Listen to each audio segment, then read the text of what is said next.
end of time.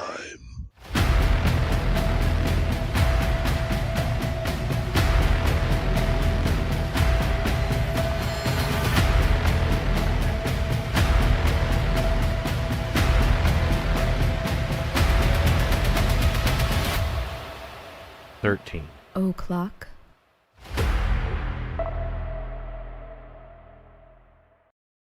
Hey, what's going on, you guys? We're always talking about funny shit, like right before the show starts, and then like when we come on, we're like chuckling about what we were just talking about. Well, you know what I mean. You know when the intro happens when the baby's hand comes up like that? Yeah. All right. I said to Jen, we need to fucking change that to my dick coming up, like green light on it, and see if anybody notices. And Jen's like, yeah. Well, see if anybody we can't do it now because you just said it notice out loud. Now they'll all be waiting for it. Well, yeah. No. And we don't make it regular. Do it like once. Yeah, just like so one nobody time. notices it. And do it kind of like what do they call From a that? funny Subliminal. Angle. Yeah, from a funny angle. So it's like subliminal, Yeah. like all those people that think they see weird shit in like now Disney you can have movies. murder hornets sitting around waiting for my dick to appear. He's gonna be claiming that he saw it. And shit. One of these days. Yeah. Then we'll, imagine like it. if we just like give the suggestion, like Yeah. maybe people will start seeing it instead of the Yeah, baby I hand. saw it. Yeah. Because I love that baby hand. Yeah. Every time we hit the intro thing, I'm just like, here comes the baby hand. Yeah. I don't know why that like amuses me so much, but it does like every single time. I'm a simple person. I'm easily amused, obviously. Fucking full of hilarious shit. Well, yeah. This is gonna be a good case tonight. I think so too. Oh, Zach says, "Yay, my favorite show." Oh, that's Yeah. so nice of you. That's It's so gonna nice be of you. a good show. Yeah, and actually Tom doesn't usually do this, but he actually sat and watched all 3 episodes of the miniseries. Yeah. Like the documentary miniseries that they made about this guy back in 2021 that's on Netflix. Yeah. Which is called The Raincoat Killer. Like he was sat there and we watched the whole thing last night. Yeah, it showed Hooker Hill, where I used to hang out. Tom is very familiar with Hooker Hill. Hooker Hill. That's Because right. he was hunting out at Hooker Hill. Yeah. Yeah, we're gonna talk about it. We are going to talk about that. Yeah, and then they were showing old Seoul. Actually, I didn't really know a lot of this shit's happening in around 2000. Then they had this big, Like early, 2003, 2004. 2003, right at that time. Yeah. Well, in 2000, they had this big economic collapse, evidently, around that time. I wasn't there. I was there in 1990, 1991. So it was a different era. Evidently, it was supposed to be like a good time for Korea when I was there. Said it got worse. It's probably made its comeback, but It seems to have. That was the implication from the show. yeah. But yeah. 1990 was kind of like the Korean version of the 80s. Yeah, it was all like... That was like fun for them. They liked that. Yeah, it was all fun. But then, Making money and shit. as always, shit starts going downhill. Shortly afterward. Now, Now, to announce that we got this partnership sponsor. so yeah, we have actually started getting into doing affiliate partnerships. Hooray! Like, Yeah. I kind of have been wanting to do that kind of stuff for a long time. So our first sponsor / affiliate is good old Audible.com. Audible. Now you guys know what Audible.com is, obviously. It's probably the largest collection of audiobooks, podcasts, blah blah blah on the internet. Jen's got a lot of audiobooks. Matter of fact, almost all of my books, other than a Yeah. couple of the graphic novels, I have them available on Audible that you can listen to. So, if you guys want to... I know a lot of you have listened to them, but if you haven't, then you can absolutely go on Audible and listen to me talking about true crime or paranormal cases or reading my horror novels or whatever. And we actually have an affiliate link right down in the description box. And if you click on that affiliate link, which obviously we get a commission for, then you will get a 30-day free trial of Audible. And that includes 1 credit that you can use to buy whatever you want on there that you can keep forever. Actually, if you're already an Amazon Prime member, you would get 2 credits with this deal. So yeah. Yeah, click. so you can get 2 of Jenny's audiobooks. There you go. That's what you do. There you go. Yeah, and she's got some good ones. Like an Unseen Hand, which was about a collection of poltergeist stories going way back. It's like one of the biggest encyclopedias of them, of all these just weird cases she dug up, going way back. How far back do you think they go, Jen? 1600s? No, way farther back Way than further that. Okay. It goes back to like ancient Greek times. Ancient Greek times when it started. Okay. Yeah. But then there's a bunch of modern ones too that are forgotten, all through the 50s and 40s and 60s and 70s. Like that's a real good one. And then a lot of true crime that she's done. Yeah, my whole Faceless Villain series is on there. Most of my horror novels are on there. My short story collections are on there. So yeah, man. If you want to listen to them, if you don't have an Audible subscription already, like I said, the link is down in the description box. You just click that. Full disclosure, we get a commission every time somebody clicks that link. And you'll get and gets at the least deal. one free book. Yeah. And you get a 30-day free trial where you can listen wherever you want. And there's podcasts and all kind of stuff on there, too. So, yeah. All right. Audible. Do it. Do it. Yeah. It's good service. All right. It is good. I wouldn't partner with anybody that I wouldn't use myself. You know what I mean? Because there's a lot of stuff out there that you can promote on your show, but most of it is lame. Okay, yeah. You know what I mean? Yeah. Because you can go to like ClickBank and stuff like that. You can find all kind of stuff that you can plug on your show, but most of it is Junk. yeah. All right. Most of Audible's it- a good one, though. Yeah. Audiobooks and all Yeah. kinds of stuff. Podcasts. Like I said, I use that myself, so Yeah. so it's a good deal. So yeah, so like I said, if you have Netflix, there is actually a documentary about this guy. I'm pretty sure, please correct me if I'm wrong, pretty sure he is South Korea's most prolific serial killer in terms of number of victims. Not saying, because there's been other ones since then, and there was actually one that was running around a little bit that overlapped with this one a little bit. But I think that guy killed only 14 people. Yeah. This guy, well, he was convicted of 20, but he confessed to 26. I don't think they could prove the other ones, so they didn't go with it, but he was convicted of 20 murders, so at least 20, and I'm pretty sure that there's more.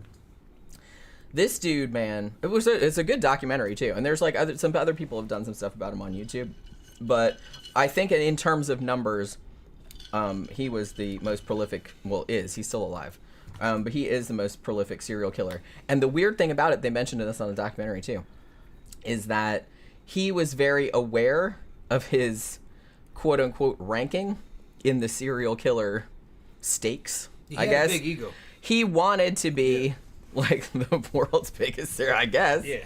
I mean, so I was like, aim high, I guess. He was trying to impress.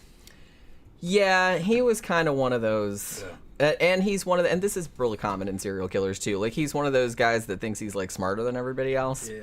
So, made him like a little bit insufferable. Yeah, he did. Other than all the murdering that he Yeah, did, he did a lot of shit like, oh, when I tell you what I did, it's going to turn the world upside down. He thought everything he did it's gonna blow your mind. was the biggest, baddest thing ever. Yeah, the biggest fucking deal ever. He was a dick, but no, there was guys that were much weirder. He was just real egotistical. He's interesting, though. Kind of the thing that was unusual about this guy is that his murders didn't start off as having a sexual motive, but then later on they got sexual. He was the kind of, he had issues.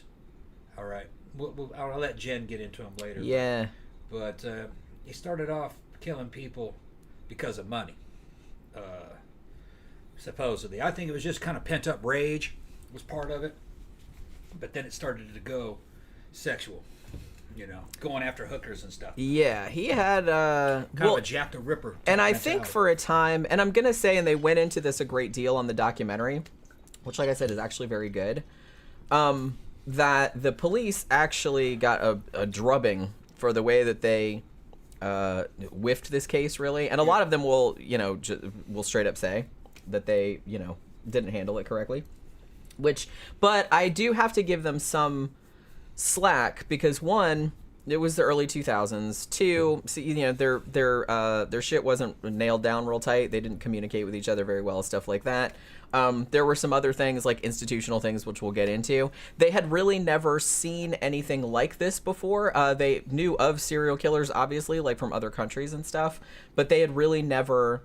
It said that we had murders and stuff, but it's like usually it was pretty clear like who did it. Like it was pretty clear what the motive was. It was robbery or it was a love triangle gone wrong or something like that. There was always like a motive behind it. They're like, we had never seen this kind of just motiveless random. Yeah. They had never seen it, and it's just kind of like, so they didn't really know what to do. Yeah, in Korea, they could wrap up a murder in days with like a 97% accuracy rate. The Koreans, living there the Koreans, compared to say Westerners or what I would call milk toast, they were milk toast. They're not violent, and when they are violent, they're not real professional about it. They get caught. It's usually kind of heat of the moment thing, or just 2-bit amateur gangster bullshit. You know what I mean? And they're kind of fake gangsters compared to the guys that we have here. You know, you hear about the Yakuza up in Japan and shit, and those dudes are like nothing compared to, say, like the Mexican mob. The Mexican mob's a real outfit. They will really fuck you up, and they're smart, and they get into the police system, and they use police computers to find their victims and shit because their girlfriends are working in there, or they turn cops, and top cops join the damn narco armies because they got all the money. They're really dangerous, and they kill you slowly, you know. Murder Hornet sent me videos because he lives on that border over there, and he gets his hands on some fucking bizarre ass videos where they'll just take an enemy and drug him up with fentanyl and just skin him alive with a knife, you know, and start disassembling him while he's alive, and he's on too much fentanyl to do anything about it. And they're just videotaping the whole thing. They're not scared. They want everybody to see what they do. They use horror tactics. And judges are scared of them. Cops will run from them when they see them. And they got military training and equipment. They're bad. There's nothing like that in Asia. Nothing. And in Korea... That sounds nice, actually. Yeah. They're just not... Well, they're very peaceful. They're homogeneous. So they're all kind of related to each other. It's kind of like a big extended family. Korea, China, Japan. No, they hate each other. But inside their ethnic groups, they just they get along real well. They're real polite. Koreans, when I was there, didn't even have cussing. They didn't have that concept. Yeah, our Katusas, which were Korea Army Augmentation United States Army, they were Koreans that were served with us in the U.S. Army as interpreters. We'd be cussing and fucking insulting one another, and they had no idea. And when you turned it on them, they couldn't fathom it because there's no cursing in Korean. They don't even have that concept. It takes them a while to get to it. But they never quite learn how to curse. Man, I would offend them every 5 seconds. Like, you know, I we can't were calling help people myself. a motherfucker, this and that motherfucker, and then we had to explain to them, this is somebody who fucks their own mother.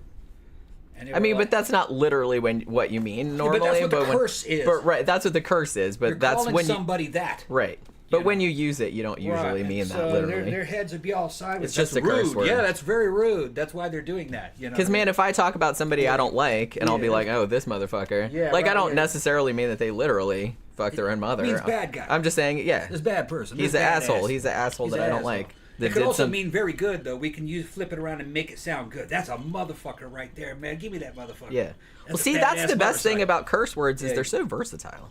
You can use them in all different kinds of ways. So Koreans were not cursors. They're mostly Christian. I think it was, I forgot which one it was, which denomination it was. But they do have some kind of like Buddhist and kind of like traditional beliefs kind of mixed into there. Buddhism is from another country. That's foreign to them, but they had it for a long time. But they have something kind of like Shinto, too. Korean folk beliefs. But those aren't about God, really. Those are just about what you do, how you handle the dead. You know, it's a philosophy more than traditions and shit. Yeah, little stories. I don't have a problem with that. Kind of like their version of Aesop's Fables or something, or you know. So they don't have criminal cultures in the same way America does. They just have kind of like delinquents. Yeah, People and drink and too much and fight much and try to scam other people, but there are no real hardcore dangerous organized crime, and they're just not used to that. So it was shock to them when they realized that they had a serial killer on their hands, because they were like, man, that's something that happens in big that doesn't happen here. Post-industrial type countries, right. You know what I mean? Who are collapsing. And they did imply, because they talked to like a lot of the law enforcement that had worked on the case, and a lot of them are still like kind of are fucked up about it, which understandably. And the one guy said, he's like, there were a lot of murders in Seoul. I don't know what a lot means. Like maybe a lot to him wouldn't be a lot to us. We're probably like, what? Okay, that's nothing. But it's like, well, it's not nothing. But I'm just saying, like, in comparison. But he was saying, there were a lot of murders in Seoul prior to that, so they did investigate murders. It's not like this was the first murder ever and they didn't know what was going on. But it was just kind of like the murders we had before that were easy to figure out. They caught most of the people immediately because it was, it was clear what the motive was. Yeah. Like, but they had never seen this kind of like random shit before, so they didn't really know exactly how to deal with it. Yeah. I lived there for a year, and I liked the Koreans. The Koreans were a trip. They were their own thing. They're not like the Japanese. They're not like the Chinese. They're kind of in between the two, and that they're physically located kind of in between the two, and they were in between a hammer and an anvil for thousands of years, between a damn Japanese empire and a Chinese empire, constantly crushing them and trying to absorb them into or enslave them into their empires. And they just kind of mostly remained independent. And they're just kind of a fierce people, but they're big into concepts that are kind of out of style in American culture. Concepts like purity. They're big into that, and innocence. It's just, so they're very kind of like almost 1950s, Gee Wally, they're like that, but they're good people. Like I said, I would horrify them if I was over there. I feel like probably, maybe not nowadays. Well, they like foreigners. They did when I was there. The girls were fascinated. Guys, not so much. Guys would probably, they're guys that would probably check out a Western woman, but they'd probably be intimidated. They're kind of wallflowery, kind of like in Japan, slightly. But then again, you got thugs there too. You never can tell. That's what I mean. It's like just, you can't just like blanket generalize. They're not generalized. It's just average. On average, they're kind of a shy people. We actually have a listener in the chat who is from South Korea. Lim Lee, hello from South Korea. How you doing? Yeah, he's a serial killer. Even the profilers got spooked. Okay. Yeah, they had the profiler on there talking about it, and he was like, I believe he was South Korea's first profiler. Yeah. And yeah, they were all like all the dudes that like investigated this case, and the dudes and the women that investigated this case. They were just kind of like, they were really, you could tell they were still fucked up about it. What's her name again? Lim Lee. Lim Lee. I lived in Imjimgak, north of the Imjim River, at a place called Camp Greaves. It was right behind Warrior Base in the JSA area. When I was doing the DMZ mission, you could almost see Pyongyang from across the border, from what I remember. Or it was just a Korean city. It may have been, North Korean city. It may not have been Pyongyang. I forgot which one it was. I don't think it was. But we were right there on the border when we were doing the mission. Imjimgak, Imjim River. It's now a museum of the camp that I lived at. Korean school kids get to tour it, evidently. So, and they blew up all the defensive bunkers that we had right outside the DMZ. On the DMZ. They blew them up as part of some new treaty. So I only got to go to Seoul and Tongdukshan maybe once a month. So I was mostly working on that border area, and I wanted to see more of Korea, but I didn't have time, and I was in a high security area, so you could never meet any of these girls. These girls would like want to get your phone number, but you didn't have a phone to give them, and you couldn't call them. You'd never see them again, Right. So, we were kind of under orders not to make any kind of friendships with South Koreans. You're not going to see them anyway. And the North Korean intelligence agents might be masquerading as Korean civilians. You don't know. But it was an interesting time. But yeah, that's where I lived. All right, I got way behind on the comments. Okay. Zach says, man, I will always have a special love for the Faceless Villain because that was my workout listening when I lost all the weight back in 2018. Oh, really? That's awesome. Yeah, okay. And then when I was talking about I wouldn't have anybody sponsored in the show that I didn't actually use or think was cool, TVD Dragon says, sponsored by Big Peg Strap-On Emporium, your source for the world's largest selection of dildos and select accessories. Get your holes wet and wrecked. Big Peg's Strap-On Emporium. Hopefully that's a real place. I just gave him like a free plug. Never gonna live that shit down. It's gonna take a lot of money for me to make that video. Someone out there has enough money to make this happen. You'd only have to do it once, Tom. That is. Motorcycle money. What if a billionaire came to you and said, "I will give you $1 million"? It would be like that movie. Like, what was that movie called? Indecent Proposal, where that rich guy like came to Woody Harrelson and said, "Hey, I'll give you $1 million. Let me fuck your wife." Yeah. You know what I mean? Yeah. It wouldn't even take that much though. I'd probably do it for a. Well, don't tell everybody that new Harley Sportster S. I'd probably do it for that, or that fucking. You would give up your ass virginity for the new Harley Sportster? Okay. That's a fucking hot looking Sportster. I didn't think I'd ever ride. You're a Sportster. cheaper date than I thought, Tom. Yeah. maybe that Indian Scout fucking bobber. Maybe that one. Something like that. That's what I mean. It's gotta be motorcycle money. I ain't giving up the ass like that. That shit costs money. But you do have a price. Everyone does. You gotta be realistic. You know but that's what I mean? what. Yeah. Gotta be realistic. That's really funny. There is a price. I mean, shit. Like I said, pretty well. I mean, up to a point. I mean, there's some things that I wouldn't do for any amount of money. But you know. Fucking sluts. Which kind of ties back into the topic of today's show, because he also hated women that were sex workers. So there's that. Yeah, so they're talking about prolific serial killers. Camp Guy says killer nurses and doctors have high body counts. Yeah, I remember we did a show about, what do we call them, like quote-unquote angels of mercy killers. And he's talking about Donald Harvey. I thought we talked about Donald Harvey on that show, but maybe not. Maybe we initially were going to, but then we didn't have time or something like that. So if we didn't talk about him, then we'll get around to it. But yeah, so hold on. I got really behind. All kinds of stuff in there. Yeah, I got really behind. Yeah, very scary guy, she says. He had something about women. I don't know the word. Yeah, he actually like really hated women, which we'll get into in a little bit.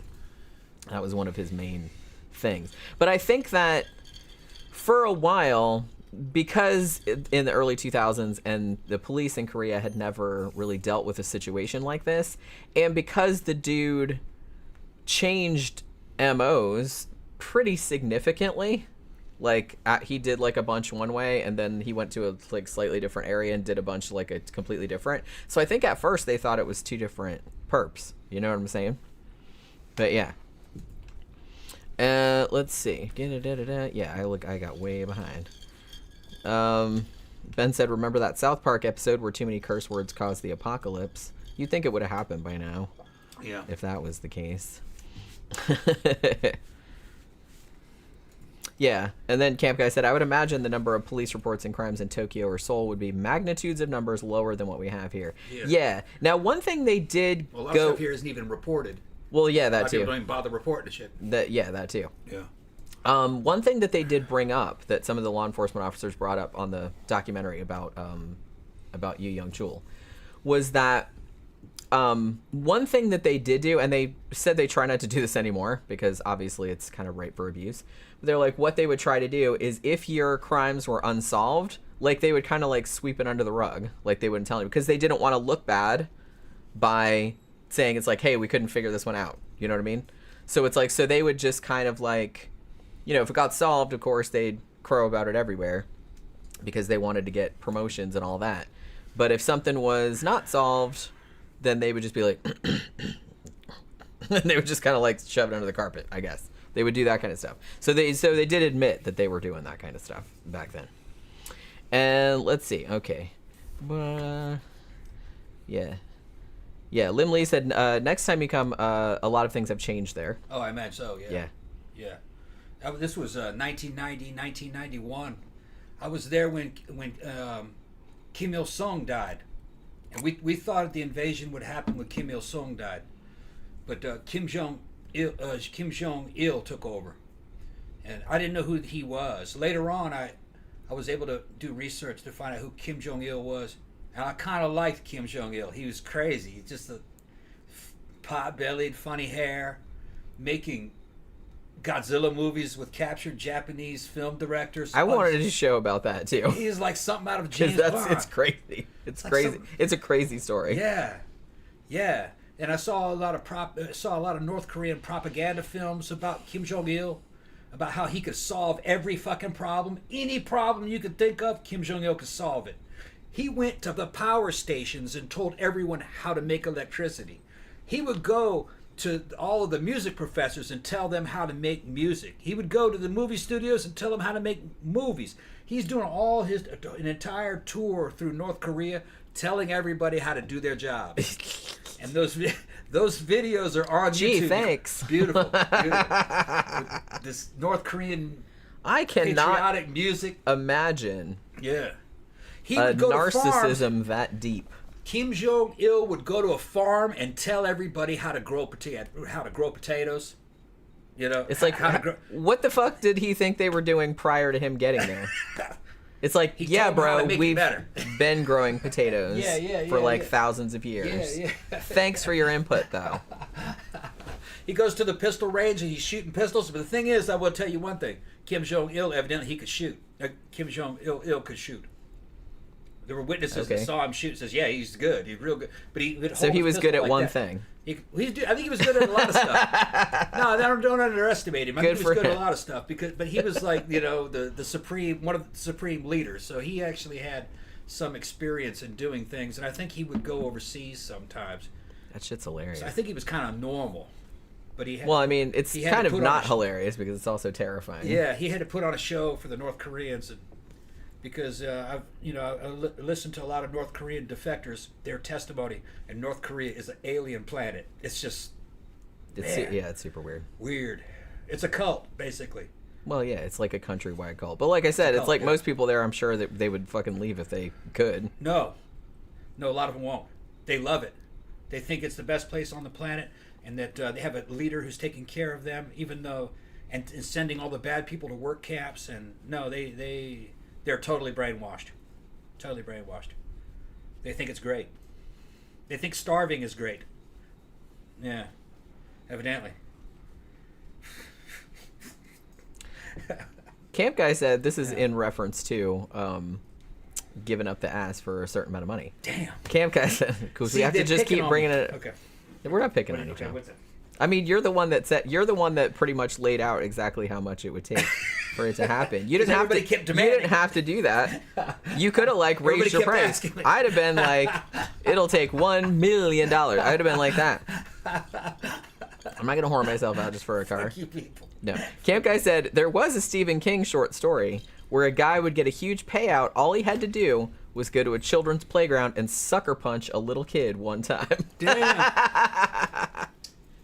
Now, see, that's great. That's a great moral quandary. Because would you do that? It would depend on the kid.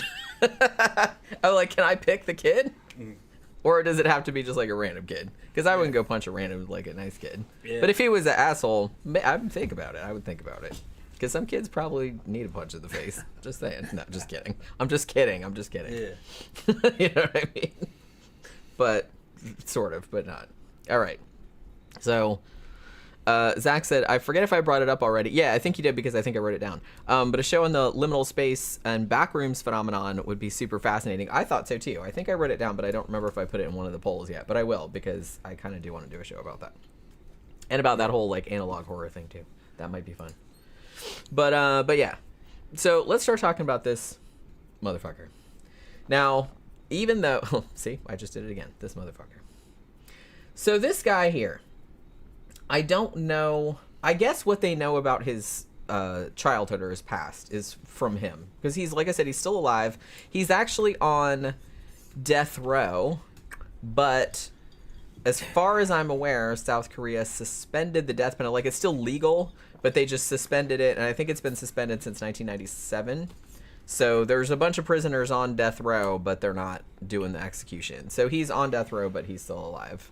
And I think he's only... Well, he's 2 years older than me because he was born in 1970. Yeah. So he's 53 years old. So he grew up in this family that was really, really poor, which is important because it'll kind of feed into his motives later on, probably. Like a real rural area. Now, not too long after he was born, I think his parents divorced or separated. And so him and his siblings, they went to live with their grandmother, I think, for a few years, and then their dad took them back. Now, because of his family's poverty, When he was at school, he got bullied a lot for being really poor. Now, they said, and they actually kind of talked about this slightly, like, on the documentary, too, but they were saying that he was actually, like, really talented as far as, like, creativity. Like, he could sing, he could play guitar, he could draw. And actually, if those were his actual drawings that they showed on the documentary... He's pretty good. Yeah, it's like he looked almost like a professional cartoonist or something like that. Basically, he could draw anime, like Japanese anime. Yeah. Like I said, I'm not sure... Because they didn't... The weird thing about the documentary, was that some of the stuff... They showed, like, him getting arrested and all the, footage of that. But it's like some of the scenes that they had in between were, like, reenactments, obviously. So, they didn't really show him. There's not really a lot of pictures of him, other than the one that I used in the thumbnail. Like, that's him. But most of the other pictures are from his arrest, so he has, like, a mask over his face. And they call him the Raincoat Killer just because he had that raincoat on... in all the famous pictures of him, even though that wasn't even his raincoat. Like, they gave him, like, the cops gave him a raincoat because it was raining, and then the media picked up on it and started calling him that. So it doesn't have any, he wasn't wearing a raincoat when he killed people or anything like that, as far as I know. But that's just why they call him. He just got that stereotype. He got a stereotype. Yeah. He because was wearing that when they saw him. When he got arrested, they put a yellow raincoat on him. Yeah. Somebody started calling him that. So he was actually, like I said, he got bullied a lot, but he was actually pretty talented. He was actually wanted to go to art school, but couldn't get in because, one, he had bad grades, and two, he was poor, like they couldn't afford to send him. So he ended up going to technical school, but he quit, and in his teenage years decided to become a petty criminal. Yeah. So there's that. Yeah, another thing that Jenny failed to mention is that he's a good-looking guy. Like I said, you can see the picture on the... Yeah, he's a good-looking guy. Yeah, he's not weird-looking or nothing. Which I would imagine, kind of like Ted Bundy, makes him more terrifying to women because he's able to deceive women because he looks totally normal. He's a cute guy. You'd go with him, and then he'd kill you. If he was ugly or fucking frightening-looking, you'd at least have some kind of warning. You go, nah, I'm not going with that dude. Yeah. This dude, no, I've seen photographs of him.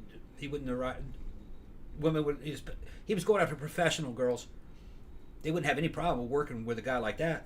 Oh, sure, no problem. Yeah. I did hear, like, in regards to Ted Bundy, though, I did kind of hear that a lot of women that met him or, like, escaped, that he didn't kill, obviously, they said that, yeah, he was, like, okay looking and stuff like that, but that they knew he was, like, a creep. Yeah, as soon as he started talking. As soon as he started talking or, like, interacting with them. Yeah. So it wasn't... So he couldn't pass for very long. Yeah. Even though he was, like, normal looking. Yeah. Like, people started getting alarm bells, like, as soon as he started, like, talking and moving around and stuff. This guy may have been that way. That's what I'm saying. When he was talking to the audience after he got arrested. Yeah, see, I'm not sure if that was him or if that was just somebody reading his statements. I think it was him. Of course, I don't speak Hangul, or I don't speak Korean. I don't speak it. But I could tell he kind of had a halting cadence to his voice, and he sounded a little like he lacked a lot of confidence. So I have a feeling that when you met him in real life, he kind of had that odd presence about him, that he was hiding something. Yeah. He was probably like that. And I think some women that had interacted with him did think he was a weirdo. Yeah. Yeah, probably. Because to do this kind of shit, you gotta be a weirdo. Weird. I mean, you can't. This is thinking is like crazy. I said, you can maybe pass for normal for a little while if you're really good at it. But I think most of the time, like once you get in a situation where they're like actually talking and interacting with you, I think most people with any kind of survival instinct at all will be like, yeah, this is a bad person. Yeah. Well, they even said, I don't know, like a couple of the detectives that were working on the case, they said when they brought the dude in, because at first, this is kind of unclear, but at first when they brought him in, they weren't sure that he was the murderer. They picked him up for like something else, kind of, or kind of a lesser charge, which I'll get into in a bit. But a couple of them said that as soon as they looked at him, like looked in his eyes, they thought there is something wrong with that dude. Yeah. Like they knew that there was something. But other ones thought that he was too pussy to do that. That he was. That was another thing too. So he was kind of It's like, oh, there's no way that dude's the killer. Like he was too. But that was rookie policeman. Yeah, like the older ones were kind of like, oh, I'm pretty sure that dude did something bad. Yeah, the serial killers typically kind of well, you know, kind of some. Lot they are pussies. Yeah, a lot of them. Yeah. Because why are they so threatened by women? You know what I mean? They're a lot of them are killing women because they're jealous of women. When you actually read between the lines of what they're doing, so you have a person that doesn't have a very good self-confidence, person with a bad self-image. And then, you know, and they just get these really warped ideas of Yeah. how shit works. And Right. I mean, that's for sure what this dude had. Right. Like So those dudes go after prostitutes because if they were women, they'd be doing that. They're that kind of, you know. They're like, well, and plus, it there's must a- be said that sex workers are easier targets Yeah, they'll go with them. because they'll go with you They'll go with them. because you're paying them. yeah, it's like a low hanging fruit, easy. But it And didn't start that way. well, yeah, and didn't like I start said, that way. and there's kind of the added bonus that when they disappear, like they don't like maybe the cops don't look for them as hard, too. You see, sex to a man is something that he's kind of biologically programmed to want. That's something good, like a steak. But for men, yeah, like Sex a is steak, like a steak, like a steak, Tom. or it's a reward, or like a car, or it's like something that you can give to a guy, and he's like, wow, this is some cool shit. Okay. This is some cool shit. Yeah. It doesn't come easy. He's got to Yeah, do so shit funny. to get it. You know what I'm talking about? He's got to be successful or good looking or charming, or he has to pay for it. It's not something that comes free. All right. So to him, it has value. Okay. Those dudes couldn't go out and sell dick. It doesn't work that way. Women don't have the same drive. Well, then the why would same we way. pay for it? They were like, why would a woman pay for it? So would pay they for get it. jealous of that. They see that as women having power over them. It's like, man, they're Yeah. more powerful than me. They can sell themselves. They're more valuable than me. I couldn't sell this. I can't give this away. I gotta work to get it. So that's where the jealousy starts. Yeah. That's what I was saying. If that dude could sell dick, he'd be out there selling dick. Although, and He's that this kinda guy. kind of goes back to what we were saying before about people talking about sex work being like an easy way to make money. It absolutely is not. But a lot of people do kind of see it that way. It's like, Right. oh, you know, but it's not easy. Well, no. It's still work. No, if it worked for men the way it would work for women, the guy would think it was easy. Because, man, I got to sit around and just fuck these hot chicks. Well, yeah. That's the way he would see it. And yeah, there's going to be some ugly chicks, but I'll fuck them too. I'm going to make money. So actually, no, that's a man's Well, they're conception but, of heaven. but yeah, you know? they're imagining it from their From perspective. their perspective, They're right. not able to They don't imagine see it from the woman's perspective. No. Well, I gotta let this scumbag in here inside me to do his thing, and I don't really like this dude. You know, and he stinks. They don't and see he's, it that. and Yeah, he, they don't and he see it that smacks me around and all this Right. other kind of stuff. Right, right. It's like, And which then- is and then not if fun. This dude is strong enough to kill me with his bare hands. You know what I mean? Yeah, They it's don't like see it that's that another way. thing. You don't. Yeah, so they don't really. Well, they You have to can't. understand, why would a serial killer see it from a woman's point of view? He Well, yeah, can't. obviously. He can't. Well, a lot of because just he regular- only sees things from his point of view. A lot of regular dudes Yeah. can't see things from Well, a women's point serial of view killer's either. even worse. There is even worse because it's even way more worse on the because spectrum. he doesn't even see other people as people. Okay, so everything is just him. Everybody else is a non-player character. Like they're like robots. He sees other people as robots. Yeah. But in reality, he's a robot. There's nothing to those guys. Yeah. Well, yeah, that's a good way of putting it. They really do seem to Yeah. see other people as just like objects. Well, that's because that's what they are. They're They're like lizards. They're either obstacles or they're things to be used for their own Right. edification. I don't think serial killers have true consciousness. I think they're more like a robot. There's Yeah, something and like I missing said, and I'm sure there's a spectrum there, but Yeah. I don't think I'm going to argue too It's much like with you on that. It's like a weird form of autism. But not because most people with autism don't. It's not really exactly the same. I said it's like a weird form. Of Yeah. it. I don't think they have consciousness because they can't feel empathy. I think that's the issue. Right. I think that's the Right. issue. They see other people as just as a non-living character in their movie. Yeah, they're it's just watching. that's just the And thing. they're So the I main can do whatever character. I want to that Right. person. So they only see other people through their point of view.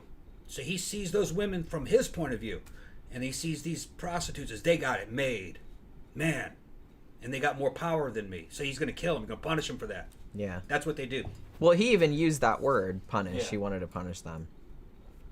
But yeah, so he didn't start out like that though, which, like I said, maybe, and And I hesitate to say that's why it took so long to catch him, because it didn't really, I mean, in the grand scheme of things, when we're talking about serial killers, sometimes, especially the ones from the quote-unquote heyday from like the 60s and 70s, sometimes it took them like 10, 20, 30 years to catch the motherfucker, Yeah. right? Look at like BTK and shit like that. This dude, it was less than a year. Yeah. But he did kind of like a spree more than it wasn't like a decades long, you know, kind of marathon. It was more like a sprint. Let's put it that way. Miss Lee is saying that he picked the prostitutes because of their jobs. Yeah, because they weren't important and no one cared. Yeah, and Yeah. they said that on the documentary as well. That's part of it. Yeah. That's part of it. One of the main things is that he picked those because they were available. Yeah, he could just call them and they would come to his house. It's easy to get them to come to your house. So that was probably the most important thing. He disliked all women. He just made an excuse. Oh, well, they're sluts, so I could kill them. No, he would have done that to anybody because he was killing old ladies. He started off killing old ladies and just old men and just regular ass people, like so it didn't start off sexual. Families, actually. What it is that breaking into people's houses and killing whole families is too difficult, is too risky. So he went to an easier target, which is prostitutes. You could call them, and nobody's keeping track of where they are, so you could kill one, and they couldn't prove that girl was with you because you don't know who she was with, and whoever runs those brothels in Korea, they didn't know how to do it right. You gotta know the customer that she's going to and what his name is and his address. Well, I will Yeah. note that Yeah. how he got caught was because one of the brothel owners got suspicious Yeah. and called the cops. So we'll get into that too. Right. Okay. So at least one of them Yeah. did like crack the case, to be honest. Yeah. Because of but that. I have noticed Jenny and I have covered Jenny and I have covered many of these cases on the show. And I've read a lot of FBI profiling books about serial killers over the years. There's always an element of jealousy. There's an element that these guys are jealous of women. They see women as more powerful than them. So this is striking back at women in their minds because their view of the world is very twisted. Okay, they can only see things from their point of view. They can't see it through the woman's point of view. Yeah, which like Just I said, like there was one that just happened a while back, just got caught. He was a big, ugly dude. He killed little bitty, cute prostitutes. That's exactly because he could never be little and cute. That was part of it. who are you talking about? Lisk? Lisp. Long Island's Lisk. Yeah, Lisk. Yeah, Long Island serial killer. Yeah, he could never be those girls, ever. So it's an element of underlying jealousy. Yeah, it's fucked up. Yeah, he was jealous of their beauty and their cuteness. And like you said, he was just kind of like, well, they just make this money doing that. And it's They make like, their money doing there's that. some kind of weird like, Yeah, they're Fucking- taking advantage of men. yeah, that too. That's the way. But then they still want to fuck them though, Yeah, you know. yeah, And then they hate themselves for it. yeah, yeah, It's messed up. yeah. Their psychology is messed up. Danny Rolling asked what we were drinking. Screwdrivers. We actually both have screwdrivers today. Vodka and orange juice. Yeah, it's pretty good actually. Yeah, it's we're not really- out of orange juice yet, are we? No, I got orange juice. Okay, that's good. Because I was like, I made the drink earlier, and I was just kind of like, I got man. lemonade in there too. Oh, that's right. I Okay. spiked it with both to make it go a little. Oh, okay, 'cause I'm that's a good running out- idea. Running out, so Oh, well, we can do that I next can time mix too. it. It's good. And I think we also have some orange crush or fruit punch or something. But yeah, so yeah, where was I? Okay, so when he was a teenager, like I said, he dropped out of school, and he basically just went into a life of crime. Now, at first, he started out with fairly petty crime. He also, it seemed like when he was a teenager, kind of established this hostility toward the rich, as he felt like they were kind of keeping him down. You know what I mean? Like, Yeah. I guess there was like a wealthy family that lived nearby that he would see, and they had all this stuff, and he didn't have anything, so he got kind of resentful about it. Now, in 1988, and again in 1991, he was convicted of theft. And then 1993, I believe it was, he was arrested again for burglary. Now, right around this time, in June of 1993, he actually got married. And the woman that he married, I've only ever seen her called Ms. Huang, she was also a masseuse So I'm assuming that means sex worker, right? In that context. I don't know. It's gray area. Well, I think that the way they kind of described it later on was yeah, she Rub did and that. tug. Like Rub and tug. Like she worked at a massage parlor and Okay. was like an escort. You know what I Okay. mean? So he married her. Now they had a son together in October of 1994. So he did have a son. He was married and had a kid. 4 years after the son was born, in 1998, he was actually sentenced to another 2 years in prison. And this time it was for theft, forgery, and I think like identity theft. So at first started out just kind of, I mean, crime still, but like kind of bullshit crimes, you know what I mean? But then, so he served, I believe, the whole sentence for that. So he gets let out. And pretty much as soon as he got let out of prison on the identity theft charge, he gets arrested again for raping a 15-year-old girl. So this motherfucker is just incorrigible. Like, he started young, and I'm not really sure if he could have been helped at any point. So for the rape, he only got 3 years, 6 months, which seems insufficient, I'm gonna say, especially considering what he went on to do. But, you know, hindsight's 2020. I'm just saying 3 years and 6 months for raping a teenager, that seems a little bit not a lot. I'm just saying. So he went to prison for that. Now, while he was in prison, his wife, understandably, divorced him. That was in 2000. Now, apparently, while he was in jail, Tom wasn't here when I said he was actually convicted of raping a 15-year-old girl. Okay, yeah, they didn't even talk about that on the... They didn't mention a lot of his... Because, like I said, he had a pretty long criminal history stretching back to when he was a teenager. Okay. Like I said, he started out with kind of petty shit, robbery, identity theft, that kind of stuff. But he did actually get... as soon as he was let out of prison in 2000, he basically raped a girl and went back to prison. But he was only sentenced for 3 years, 6 months, which, like I said, for rape seems not much. Miss Lee's throwing in all kinds of stuff in there. Miss Lee said the pimp didn't know what he said. She said Did know where she went, but just thought he was just a customer. Yeah, because he had called there before. He had called there. Well, that's how he recognized, which, like I said, we'll get into it, but that's how he recognized the phone number. So when the pimp called the customer, the serial killer, did he say, "Where's the girl?" He said, "What? She left." No, no. What happened was, at least according to the documentary and it's the shit that I read, what happened was that Yoo Young-chul, who is apparently not the sharpest tool in the shed, he called the massage parlor, and I guess he had called that massage parlor before, like to order girls order girls. Yeah, well, before, this is what you do. Yeah, but he used one of the disappeared girl's phones, like a dumbass. Yeah. Which, duh. He Watch didn't CS, like, that is a rookie mistake, just saying.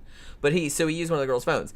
And the guy that ran the massage parlor recognized the phone number as hers. And he's like, man, that girl's missing. Yeah, but why didn't he know that she was missing back then and go, hey... I don't know how long, I don't know what the time period was, like, in between. If you got a girl, you send her to a customer, you know the address of the customer, you should know the name. You should have his identification. I mean, that's how they do it today. Yeah. I don't know how it works back then. Like, maybe they were a little bit more lax, or they just thought, she just wandered off, or whatever happens. Maybe there was a high turnover, this is so how they didn't think about it. This is how they do it online. An independent worker, an independent provider. Okay, this is called an independent. Yeah, like an escort or whatever. If you contact her, she will say, let me talk to you on Skype. Yeah, I want to look at your damn face. And then she's talking to you on Skype, face to face, and she says, can I see your ID? And you take your ID and you put it at the camera. She takes a screenshot of your ID. And then she says, I got a shot of your ID. I'm going to go ahead and work with you. But just so you know, I have somebody who keeps an eye on me. If I don't come back, they're going to come look for you. Yeah. Well, you got to do that. And if he backs out, you don't want anything to do with that. Then yeah, then if obviously. He's like, oh, no problem, then okay, he's a good customer. Yeah. So that's how you got to see that dude's ID. And if that was me, I would send that picture to, like, every fucker I knew before I was going anywhere. These girls have boyfriends. The boyfriend's got the ID. He's like, yeah, okay. And then, this is where I'm going. That's where I'm going. Okay, and I'll be back, this and that. I'll send you a text when I'm done. And, when I get there and when I'm done. So they know. I mean, it's a very dangerous profession. Yeah. You gotta a lot cover of time, your a lot fucking of times ass. the boyfriend drives her there. You gotta cover your fucking ass. Yeah. Well, if it was like I said, I would never do this in a million years because no, thank you. But yeah, I mean, I would have somebody drive me there and wait for me. They do usually. Yeah. They all have drivers. Yeah. The driver's like a bouncer. A lot of times it's the boyfriend. Yeah. He'll be out in the damn parking lot waiting for, in the driveway waiting for an hour. Which, 2 like hours. I said, understandable. You Yeah. don't know who the fuck that dude is. Yeah. Well, that settles that takes all the danger away. Right. I mean, I'm not saying you couldn't still get murdered because you could, but it makes it like a lot less He's going to likely. get killed because dude's Right. going to It's a go lot in there less and he's going to likely. kill you. The You boyfriend will come in really armed gotta and cover kill your you. ass. Honest, to be honest, the sad thing is that I read enough true crime to know that even if you're not an escort, even if you're just going on a date with somebody you met on, online, like Plenty of Fish, or if that's even still around, or Match or whatever. The one that they're doing now is... You gotta tell all your friends, hey, this is him, send the picture, send the address, this is where I'm going, this is a restaurant we're going, and it's like, I'll send you a text if I gotta escape and all this other kind of shit. You gotta do all that stuff, because you don't know who that motherfucker is. He's a stranger. Nowadays, the hookers are working off the Trist.link. And fucking, it's set up. They got that fucking system. That's where a girl who could be an independent provider can safely contact these guys. And if he kills her, he's not getting away. She's got all his goods on him.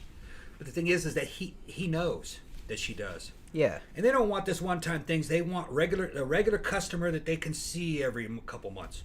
They want like 30 of them. That's what I mean. But like I said, you really got to watch your ass. Right, and not just if you're an escort, like just if you're going on a regular date with somebody you met. Well, shit, I mean, it's not just online. It's like, shit, you could meet somebody at a club or in a grocery store or something like that and, like, be like, hey, let's go out on a date or something like that. They might be a serial killer. You don't know. So it's just kind of like you really got to tell everybody where you're going. Ms. Lee's explaining how it worked in Korea at that time. Yeah. That they just know the phone number. They don't know the place. Yeah, because he recognized the phone number, which I thought was interesting. Yeah. He recognized the phone number. He's like, oh, that's one of the girls' phones. That's a very low-tech way of doing it, and that was 2003. They had the technology where you should know the address and that guy's name and a photograph of him. They could have taken a screenshot in 2003, couldn't they? Oh, I don't know. No, I don't. maybe no, not. I don't think so. That was 20 years ago. Yeah. I don't think you could take a story. They didn't have smartphones back then. Yeah, that's right. No smartphones. Now they're going to want a screenshot of your fucking ID. If you're not comfortable giving the ID, you're not getting the service. Because shit, even when me and you first started going out, which was 2010, 2011, you still had a flip phone that didn't have a... It had like a camera on it, but like a really, really shitty camera. Real low resolution and like camera. like really, really low resolution. And there was a damn built-in two-way radio in that. Yeah. You could use it as a walkie-talkie. And that was 2010, 2011. Yeah, it was in 2003, Motorola. Yeah, I don't think they had heavy-duty like Motorola phone, waterproof and shit. It was like something from fucking combat. But that's all obsolete now. Well, yeah. Yeah. Lim Lee said they do wait outside, but usually women call the pimp or drive to come pick her up. Okay. Yeah. Like I said, you gotta fucking watch your ass, especially. It's a very, very dangerous profession. I'm just saying, and that's not the only reason I wouldn't do it, but it's like that's one of the reasons for sure. Miss Lee, I would go to damn Itaewon, just to the nightclubs, and it was just a nightclub with an apartment out in back, and she'd take you to your room. It was like Chinese, like Korean Disneyland, dragons and fucking black and red rooms with gold and lights and shit. It didn't have a brothel feel to it. It was more like a nightclub feel. They were cute, man. Real cute. Nice girls.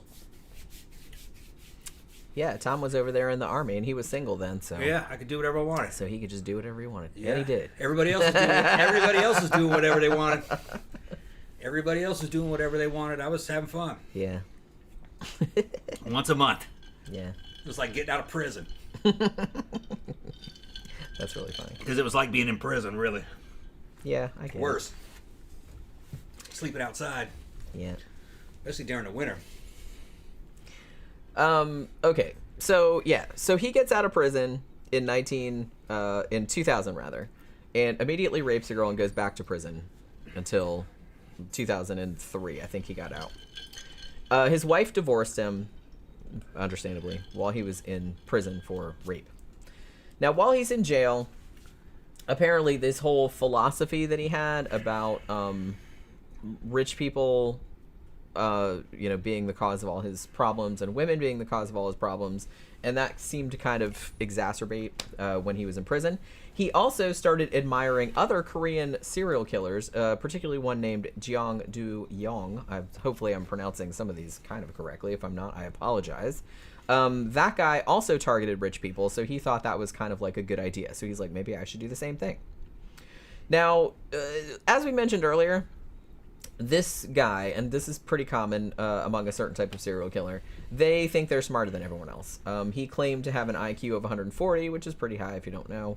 And, he was real into, and we'll kind of go into this later too, but he was real into kind of like faking sickness, like to escape and shit like that, to get the cops to let their guard down and stuff. And he would do that at some point too. But yeah, he thought he was smarter than everybody. He would call the cops morons when he got caught and shit. I don't doubt he was 140. He probably was. Yeah. There's lots of those. There are. He just happened to have a bunch of mental problems. Yeah, that's putting it mildly. I don't know. He did some dumb shit, though, I'm going to say. Well, he was a rookie criminal. Yeah, that's true. He doesn't know police investigative technique. Well, see, I think that's another thing that handicaps them, is that they think they're smarter than the cops. And it's like they think they can figure all this stuff out, and the cops won't also figure that out because they think the cops are way dumber than them, but they're not. They think they can figure out the way cops operate without any training. Yeah, that too. You have to understand how cops are trained and their investigative techniques, which... I did that. I did PBI, post-blast investigation, how to train cops, how to put bombs back together to figure out who made them. Worked for a company that did that. You must know how police are trained if you want to fool them, because you have to foil investigative techniques. If you can foil the investigative techniques that they use, you can avoid indictment. If you can't be indicted, you can never be convicted. And doesn't matter what they suspect, it just matters what they can prove. But this dude right here, he straight up confessed. He wanted to get caught. He seemed like the kind of person that wanted to boast about it. Yeah. I think that he thought that he was, he was just one of those ones that wanted to brag. He thought everyone was going to be like, ooh, aren't you cool, or aren't you amazing, or something like that. It just seemed like he came across like that to me, I guess. Yeah, he just thought he was the shit, and that he could fool trained policemen. Yeah. Without having any training of his own on how it's just like any battle philosophy. You must know the enemy and the ways of the enemy before you can fight them. So he made a mistake there. He was so arrogant. He thought he could go up against the police without knowing anything. And that they wouldn't figure it out. And like I said, the cops got a lot of flack for how quote unquote long it took to, and he did murder a lot of people in this 10-month period that he was active. But, 10 months in serial killer terms, that's not bad. Like I said, we've had serial killers over here that it took them, decades to fucking catch. So, I'm not going to shit on them too hard. Yeah, there's, different situations where that was going on. Some of those dudes were maybe, truckers, and they were just killing runaways and stuff like that, so nobody thought to link the shit up or anything like that. But they know that, see? That's why they target those kind of people. So, I'm just going to say that, 10 months, 10 months is a long time to catch somebody that's doing spree killings like this, especially as egregious as the ones that he did, but it's not that long in serial killer terms. So I'm not going to shit on the cops too hard, like the Korean cops. They really did seem to be working hard, but they had a lot of departmental issues going on too, which we'll get into. Thank you very much, Bryce. Thanks, Bryce. That is very, very nice of you. Instead of people thinking he was amazing, everyone just thinks he was a creepy jerk. Yeah, that's usually the case. But these types of dudes, they're so delusional. I guess they're legends in their own mind, you know what I mean? Yeah, he's trying to build something that he appreciates and you don't. You know what I mean? He's like building a damn model or something, but it's his supposed legend. He loves it. Yeah. Everybody else is like, yeah, you kind of suck, dude. Yeah, that's another thing that's it's very, very weird to me. I think we talked about this. We've talked about this on a lot of shows because a lot of serial killers have this really warped. They think they're doing this this big amazing project, and that everyone's gonna see it and be impressed or awed or something. And I'm just kind of how not on this planet are you right now? You know what I mean? Because it's nobody else thinks like that. But I guess like you said, they're so narcissistic, they're so self-absorbed that they think everybody thinks as fucked up as they do, but they don't. Miss Lee said something about he got caught. Anyway, he got caught, got a long time in jail. Yeah. Usually not that long. America may not understand it, something like that here. Yeah, I mean, well, he did get the death penalty, so they just haven't. Which that's the same thing that happens here. They give you the death penalty, and they usually die in prison before they execute them. It takes a long time for them to execute. Because you have so many like appeals. No, we understand how it could happen in Korea because Korea is just another country in the world. It's small. And the thing is that America is a bunch of small little areas. Just because it happens in the United States doesn't mean it happened in Florida. It's like 50 countries combined. And if you kind of break them up, they're kind of rare in any one place. It's just, chances are it's eventually going to happen in a place like Korea. I mean, I'm not saying that... what? I was going to say, it tends to be in places that are almost kind of like post-industrial. There's certain places where it happens, and Korea got to the level of development where you had a dude who had weird kind of class envy, hatred towards women. He lived a lifestyle where he had the ability to do it and the means to do it, and he was doing it. Now, Jenny went on to talk about how poor he was. He wasn't that poor. He was nowhere near as poor as somebody in India, okay, in the poor neighborhoods of India. I mean, I saw Korea. In no way would I call that a poor country. It was fucking tight. It was nice. The poorest neighborhoods in Korea could never compare with the poorest neighborhoods in the United States. Poorest neighborhoods in the United States would be much worse. So he was just poor in comparison to his peers. Which is probably the only experience he had. So to him, it would seem like he was on the bottom of the totem. Because in that society, you would be. Right. Yeah, you can think to yourself, if I lived in another country, it'd be like 100 times worse. But that doesn't... No, Korea had a good standard of living. Yeah. But yeah, that's the thing. I was going to say something, but I don't remember what it was. Yeah. But yeah, so let's see, where was I? Okay. So... here's the thing. So he gets out of prison in 2003. What? Miss Lee has to go. Bye, Miss Lee. Bye. Thank you for dropping by. Yeah, you can listen later. Yeah, you can listen to the rest of it later. Yeah. So he gets out of prison on the rape charge in 2003. Less than 2 weeks later, after he gets out of prison, he starts his killing spree. Now, as I said, it didn't start with the sex workers. That was later. So for a while, they thought it was like two different killers. So the first crime took place on September 24th, 2003. So this guy, he, like his hero, who's another serial killer, he wanted to kill rich people. So he decides he's going to go to like wealthy neighborhoods and like break into people's houses and just fuck them up. That's what he did. So the first one that he did, he goes to this neighborhood, Sinsadong, and he breaks into a house, which is owned by a 72-year-old man who was a retired university professor, and his wife, who was 68. Now, he comes at both of them with a hammer and beat them both to death. I believe that the professor's name was Lee Deok-soo. He was actually stabbed in the neck prior to being beaten to death, but he beat them to death with a hammer and just left him in the house. Yeah, what's odd about it is it wasn't a normal hammer. It took them a long time to figure out what the murder weapon was. A long time. They were trying to match it up. It was something like a hammer, but it wasn't like any hammer that they had tested. It turns out what it was is it was a sledgehammer. But he cut down and made a custom handle for it, so it was small. It was a very heavy sledgehammer. So it was like a sledgehammer head, but with a small handle on it. Using. It was his secret weapon. He'd carry it around. Bow! He hit somebody full force with it and it'd kill him in a single blow usually. Yeah, because they said when they got to the crime scene, it's like the dents in the heads were like they hadn't really seen anything like that, and they're like they had all this that are like, well, is it a regular hammer? Is it a bat? Like they couldn't figure out what it was because it was like a weird shape. But it took him a while to like figure out what it was. So yeah, so that was the first one that he did. The next one took place on October 9th. And he actually killed 3 people, 3 members of the same family. And this one was, one of them was 85, This one was 85. Her name was Kang Eun-sun, and she was also bludgeoned to death with a hammer. Her daughter-in-law, whose name was Lee Suk-jin, who was 60 years old, was also killed, and her handicapped grandson, Go Jin-soo, who was 35.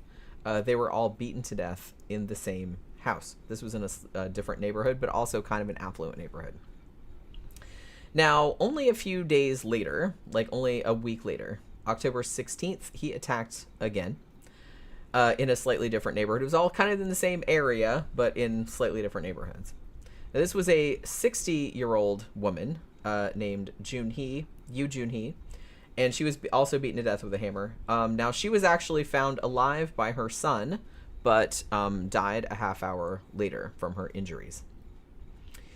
Then on November 18th, he broke into a house and killed Kim Jong-seok, who was 87, and the housekeeper, whose name was Bae Ji-hai, who was 53 years old.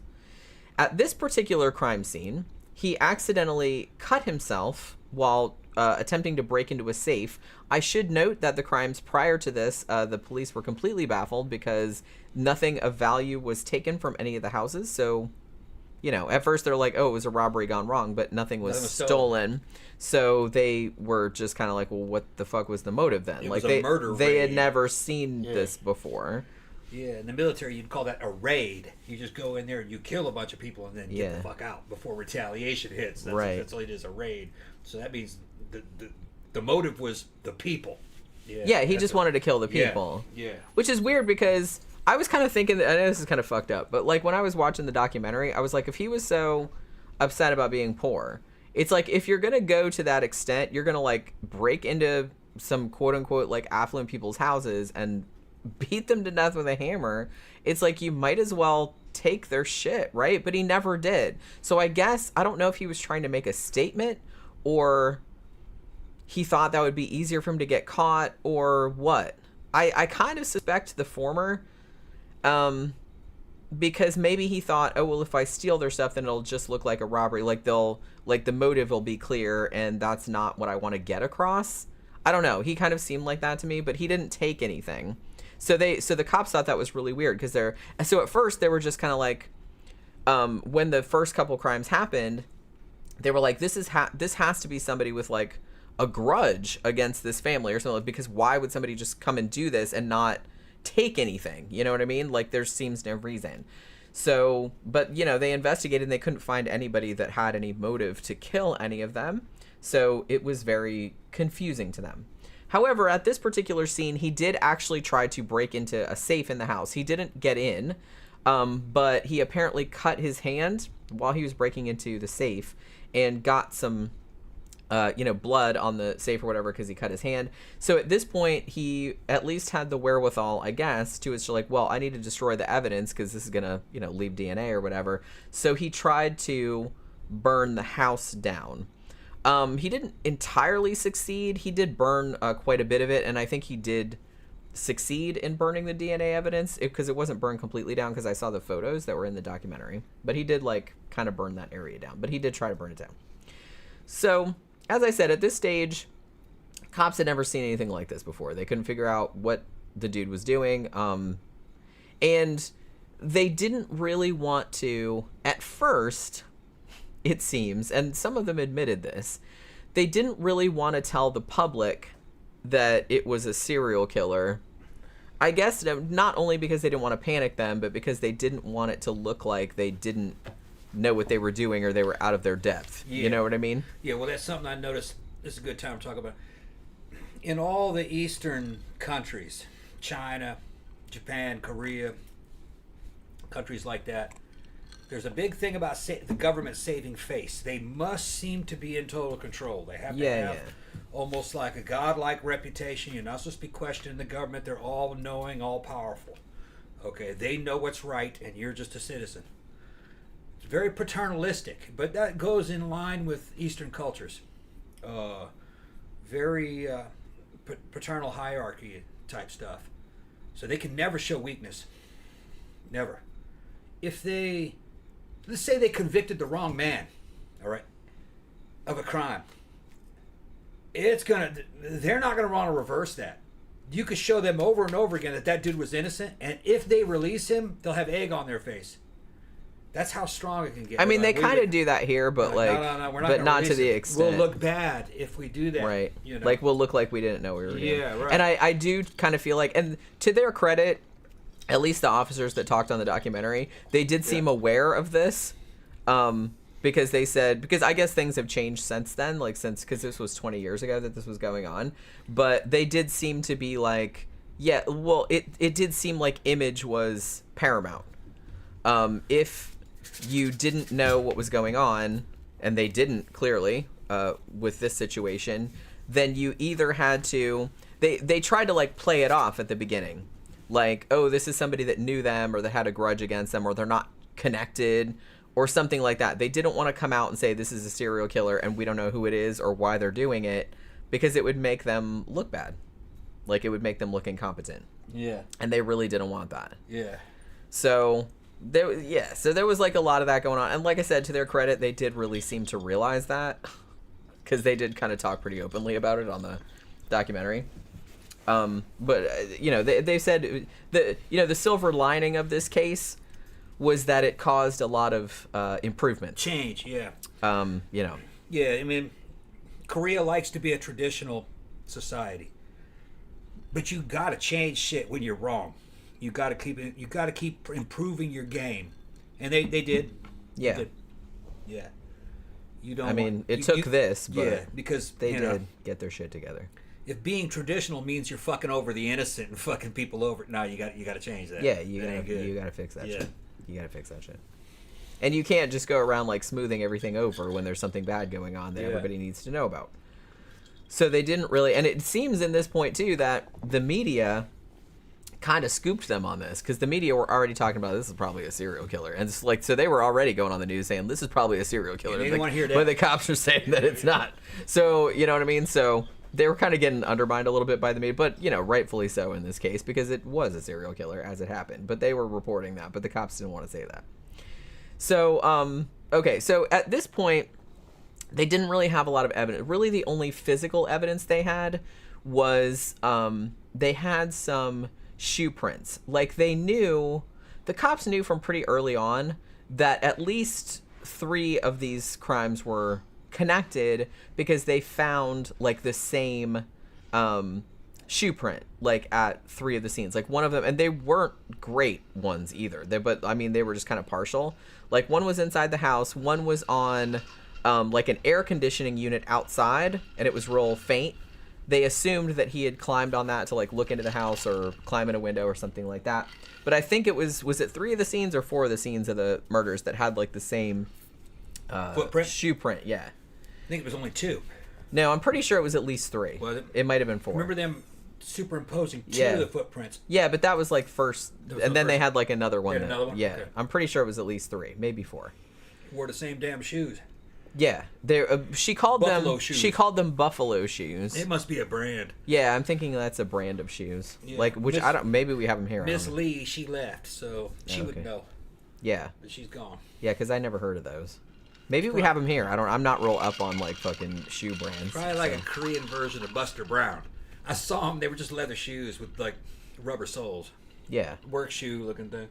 So they knew that it was probably the same dude, but it's just kind of like, really the only other evidence they had was they said this was 2003, so there wasn't like CCTV cameras everywhere in Korea back then.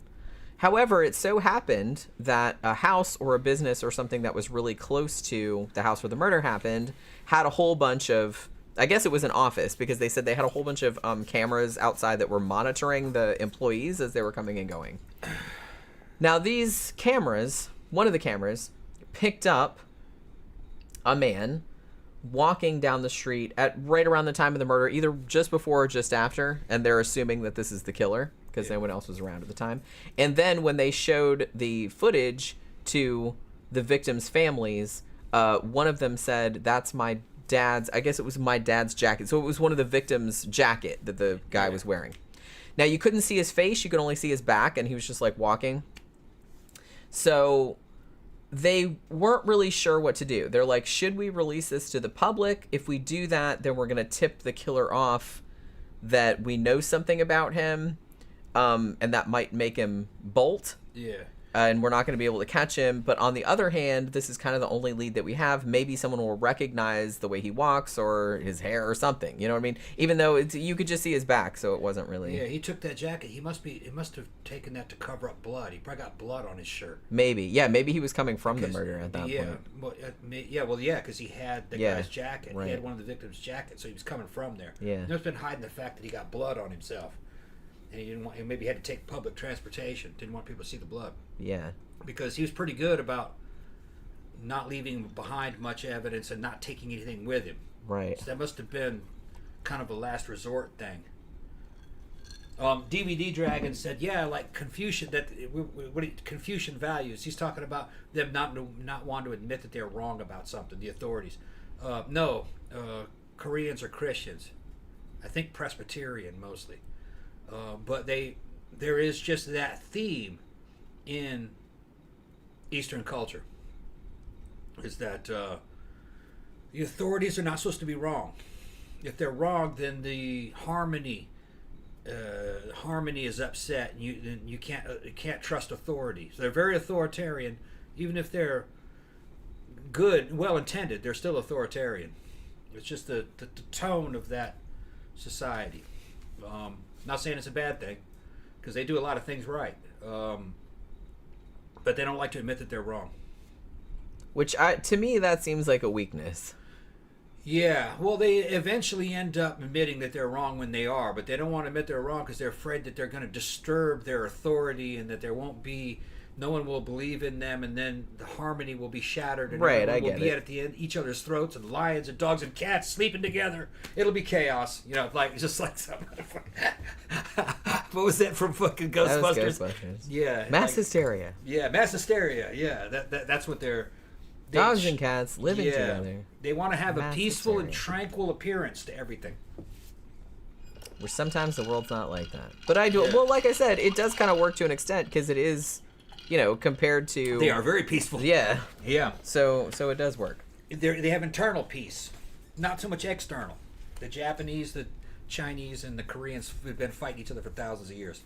But they keep it all in the down. Well, recently. No, recently, they haven't been doing anything, but for thousands of years, they fought each other. Yeah. Maybe they got it all at other systems. No. They still have all kinds of resentment. The Chinese hate the Japanese. I'm just making a joke. Yeah. But like I said, I don't know... Like, what really is better? To just kind of, like, have all these resentments and bury them? Or to just kind of, like, get them out in the open? The Chinese don't forget anything. I guess there's kind of, like... There's pros and cons to both approaches. Yeah. I'm not saying either one is completely right or completely wrong. Out of all of them, I like the Koreans. It's probably pretty... Yeah. It's probably the best to do, like, a combo. I like the Koreans best out of all of them. Followed by the Japanese. But I think the Japanese are kind of a little too uptight. And everything has to be their way. They don't, like if you live in Japan, it can drive you crazy if you're a Westerner because they'll complain about you wearing cologne and they believe in total conformity. If you got a daughter in school there and she's in Japanese school and her hair's blonde, they're going to ask her to dye it black because all children have black hair. They're really that fucking weird about it. Weird. Okay. Well, children are supposed to have black hair. Yeah, but she's blonde. Oh, well. But she has to dye it black, so they're all the same. Which, okay. Mm-hmm. But yeah, so it seemed like the cops went through a lot of soul searching over whether they should release this CCTV footage to the media or not. Initially, it seemed like they were leaning toward we don't really want to because it might spook him. And, then he might run off and we'll never catch him. But I guess the ones that wanted to release it won out in the end because they did release it and it was all over the place. Like they put it all over the news nationally. So it may have been that the ubiquity of this footage probably was a major factor in contributing to the nearly 3-month gap between his first series of crimes, the rich people murders, if you want to call them that, and his second series, which was the quote-unquote sex worker murders, because there was almost a 3-month gap in between those, and that happened right after that footage was released. Like I said, you couldn't recognize him. It could have been pretty much anybody, but you know, like I said, they knew it was the killer because one of the victims' families like recognized the jacket that he was wearing as one of the victims' jackets, so they figured that it was probably him, and I guess because of the time and everything. So yeah, so there's a 3-month gap where nothing happened, and they're just kind of like, well, what happened to him? Like, did he move away? Did he die? Or what's going on with that? Now, apparently, they find out later. In December of 2003, December 11th, Yoo Young-chul had actually met a new girlfriend. Now, this girlfriend was also an escort, which this is kind of explaining a lot. But when she found out that he had a criminal history and told him to go pound sand, he decided, I'm just going to kill all these bitches, apparently. So he got rejected by an escort. Yeah. And so he got bitter. Yeah. Now, I will note that he hated women before this. He had actually hated his ex-wife because she divorced him when he was in prison for the rape charge, which... Can you imagine, like, that bitch, I'm in prison for raping a 15-year-old girl, and that bitch divorced me. Yeah. So unreasonable. Well, he probably said it didn't happen. Probably.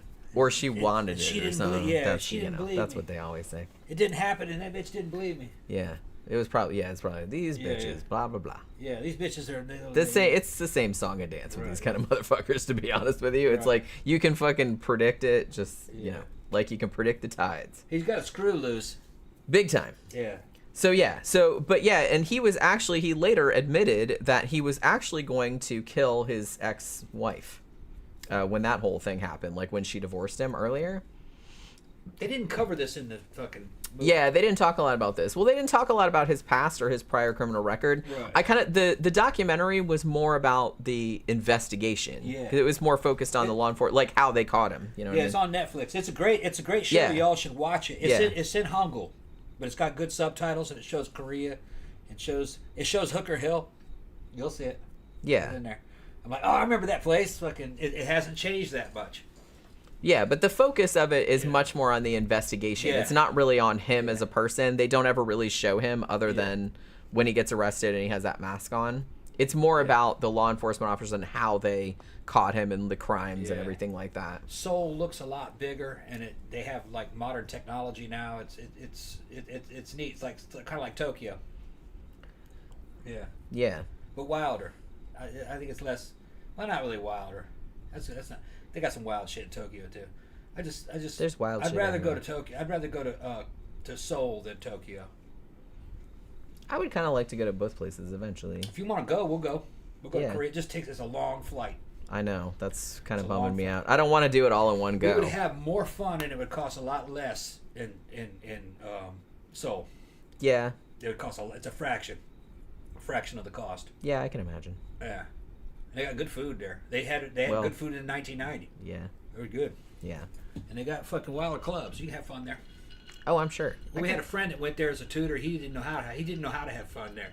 He didn't date Korean girls. He goes to Korea and he doesn't date Korean girls. I'm like, what the fuck are you talking about? I did think she's trying to date Western foreign women there. They don't want anything to do with that dude.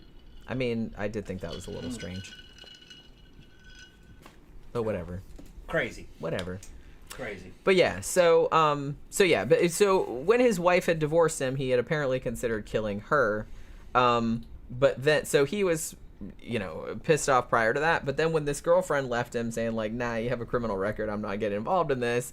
Like, that was just kind of like the straw that broke the camel's back, I guess. One of his most famous quotes, which if you know anything about him, you probably heard this. He actually said this out loud when he got caught. Because like I said, he wasn't ashamed of it. He seemed kind of proud of it. He wanted everybody to know. When they caught him and he confessed all the crimes and everything, he said, women should not be sluts. Yeah. And the rich should know what they have done. Yeah. Like, everyone would be like, yeah, man. Yeah, right on, dude. That's not what happened, obviously. But I kind of got the feeling that he thought that that's what would happen. I think it was funny that women should not be sluts. I thought it was funny that the police would allow him to address the media unscripted. not knowing what he was going to say. Well, maybe they were like, give him enough rope to hang himself with. That's true. Let him say all kind of stupid shit, and everybody would be like horrified. Now, earlier on in the show, I said that I could hear through the tone in his voice. That was the statement that Jen's talking about, where he's saying, you should learn, if you learn anything from this, you women shouldn't be sluts, and you rich people, you know what y'all did. And just the way he says it, it sounds like a retarded motherfucker. Yeah. Hey, don't cast aspersions on smartarded people, because I am smartarded. He's retarded. I'm just like, you could tell he's kind of hesitant in his words and kind of unsure and insecure with himself saying that. It came off as like he didn't believe what he just said. You know what I'm talking about? Yeah. It's kind of like, you don't believe that, dude. You just fucking said that shit. Like, that was just his explanation. Y'all should learn from this. Don't be a slut. And you rich people, you know what you did. Man, shut the fuck up. Pretty much. Well, that's kind of how I feel about a lot of these motherfuckers. When they come out with these manifestos or whatever, I'm just like... Well, no, some dudes have come out with some brilliant-ass manifesto. Ted Kaczynski's manifesto was like something out of fucking Blade Runner. All right? He's still crazy as fuck, though. Yeah, I don't know if he was... I don't know. He might have been right, though, about what corporations were trying to do. Yeah, but that doesn't mean you can just, like, blow up random people. No, it was wrong. No, he should have been on... He should have just waited, because YouTube would be around, and he'd have an awesome YouTube channel. He'd have been on InfoWars, fucking a regular guest, you know. Fucking. All those people would still be alive. And that gets back. We're going. I'm gonna repeat this again, just as a disclaimer, and I've said it many times on this show. Violent acts of terrorism are always unproductive, always, and it's also out of style. That shit only worked in the and it barely worked in the pre-internet era. They would do these attacks and these explosions to try to get out a message, and the message rarely got out because they would hide the message. Any message that did get out is because they released it to, not the police or the government, they released it to like Playboy magazine or some shit like that. And still, just because his message got out, that didn't mean people took it seriously. Well, because here's the dumb thing. You put out your quote-unquote message, and it's like, I got everyone's attention. I'm like, you got everyone's attention for what a murderous cretin you are. Right. No one's going to take you seriously now, even if you were right. Right. It's counterproductive. Physical warfare, there's a time and a place for it. Political terrorism is always kind of fucking like the losing strategy. All right? What's better is information warfare. You buy a radio station or a television station or a fucking YouTube channel, and you just plod away at it years and years and years to change the culture, to change the perceptions of the people. That works. And you're not going to do that by blowing somebody up or fucking killing people with hammers and shit. You know what I mean? No. That's why I'm saying when he said that shit to the public, he knew he was lying. He knew that was just some shit he made up. To me, it reminded me of, remember when we did the show about like fucking people. Elliot Rodger? Yeah. And his whole thing, like, he wrote this big manifesto, I'm going to go take revenge on women for not going out with me, and just shoots random people. I'm like, dude. It didn't work. No. And it's like, and you're not important. No. Like, all everybody knows about you is you're some crazy, stupid motherfucker who shot people because you couldn't get laid. That's all anybody remembers about you. What would have been much more effective if Elliot Rodgers had a YouTube channel and just plodded away and every day posted a video of him fucking talking shit and whining and crying, and he'd have thousands of the fucking dudes. He would. Well, because there's other dudes that talk like that say that same shit, and they have like lots of followers. Eventually, he would have become like a meme, maybe. You know what I mean? And then his message would get out, and he'd have been. But a message like that is never gonna like take. Everyone's gonna make fun of that because it's lame. What could have happened though is maybe if he became a meme, he maybe would have got a girlfriend. Some girl might have fucking. And then he would have shut the fuck up. Then he'd have shut the fuck up because some girl would have go, oh you know. I know what you're talking about. You're full of shit. Watch, go on a date with me and I'll show you. You know what I mean? Then, I'll show you how full of shit you are. But she might have been crazy too. You know what I mean? The next thing you know, you got these two crazy motherfuckers. You know. But like I said, it might have got him to like shut the fuck up and not kill people. That would have been nice. Every time when I was a kid going, man, I'd do this, I'd blow that up. Looking back on it, I'm like, man, fucking like, no, that wouldn't have worked. That's a very childlike response. It is very childlike. Of fucking violence. It doesn't work unless it's part of the plan to unless you want the blowback that comes after you. Like some dudes will go out and commit a crime because they want the cops to come kill them. Yeah. All right, it's a suicide. But that's not pact. irrational. That's not it's necessarily not rational, irrational. but that's what's going to happen. Sure. That's what's that's the realistic. I mean, if thing. that's your end goal, then fine, right, that's you can the end do goal. that. But Right. it's like, you know. Zach says, I love it when people talk as if they assume everyone else already knows what they mean. Yeah. Isn't that awesome when that happens? Yeah. I love that too. DVD Dragon said, dude has pizza cutter philosophy, all edge, no point. Yeah. I love that. Like a pizza cut. That's right. All edge, no point. That's a good one. I'm gonna try to remember that. That's a good one, yeah. Yeah. Also, he says Korean food is the bomb. They Yeah. fuck up some barbecue. Yeah. The food was good. Now, I'm still trying. Miss Lee not here. She might remember. Man, my fucking Katusa buddy. He took me to a place in Seoul to get some food that he said it wasn't Korean, but Koreans eat it. He said it was more like Chinese. And it was some kind of creamy looking sauce in a big metal bowl that had a fire underneath it, like sterno fire. And it had vegetables, and then it had these noodles that were about 1.5 inches, 2 inches long, and they were thick, they were fat, they were chewy. It was almost like mozzarella cheese, but it was like a dumpling or a big long noodle. And I don't know what it's called. I want to find it again. Koreans eat it, but it's not a Korean dish. And it's got and it's white, creamy gravy looking. I don't think it's got any cream in it. Maybe it does, but it is kind of gray. I remember it being kind of like gray colored, with these big long noodles. They were fat, and they were chewy. To a Westerner, that was kind of like chewy, like mozzarella cheese. And we were eating that. Man, it was fucking great. I can't remember what he told me what it was, but it was a long time ago. I can't remember what it was. I've been trying to find it because I'd make it. Yeah. You know.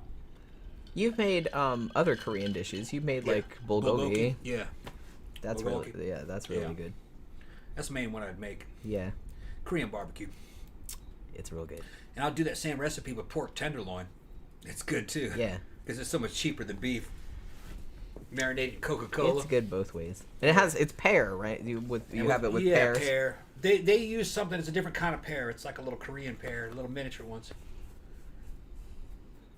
Zach said there was this place in Hawaii we'd get food sometimes. They did box lunches. Yeah, they do that a lot in Hawaii, don't they? Yeah. Tons of food and cheap as fuck. So damn good. I wish box lunch places were a thing around here. Yeah, they're really not. And I kind of feel like that would... I mean, not around here anyways. The only place I know, like the Japanese place up the street, they do bento boxes for lunch, and those are like pretty good, but they don't really have like a lot of box lunch places. But that's real big in Hawaii, though, isn't it? So yeah, where were we? So yeah, women should not be sluts, according to this motherfucker. So okay. Yeah, don't be sluts and I won't kill you. We'll stop it. Yeah. Whatever. Fuck off, you weenie. So apparently, yeah. So you have to think that his wife, who had divorced him, was a sex worker. She had worked in a massage parlor, and his girlfriend was also an escort. She worked in what was called a telephone room, which I think was kind of the same thing as being an escort.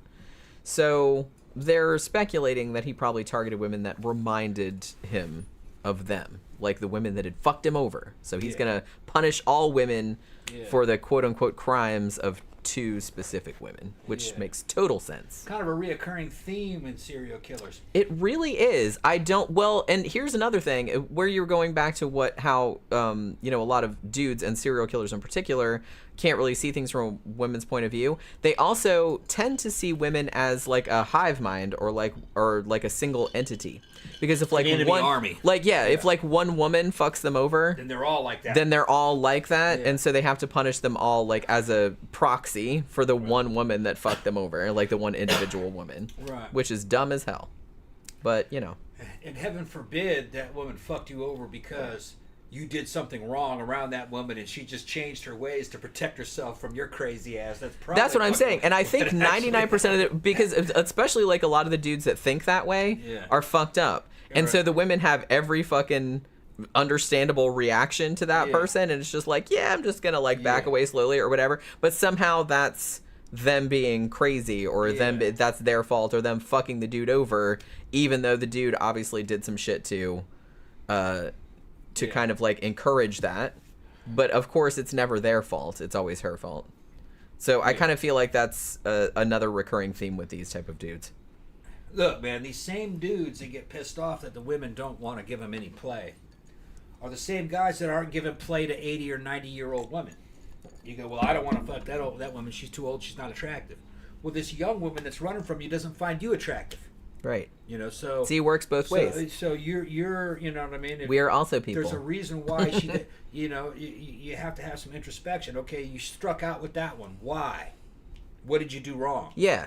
You know what I mean? If I think about it. Well, a lot of times is that the girl's out of your league, okay? And the dude's like, well, how is she out of my league? She's hot. Yeah, but you're not. Okay? You're like 30 pounds overweight, all right? You've never been to the fucking gym.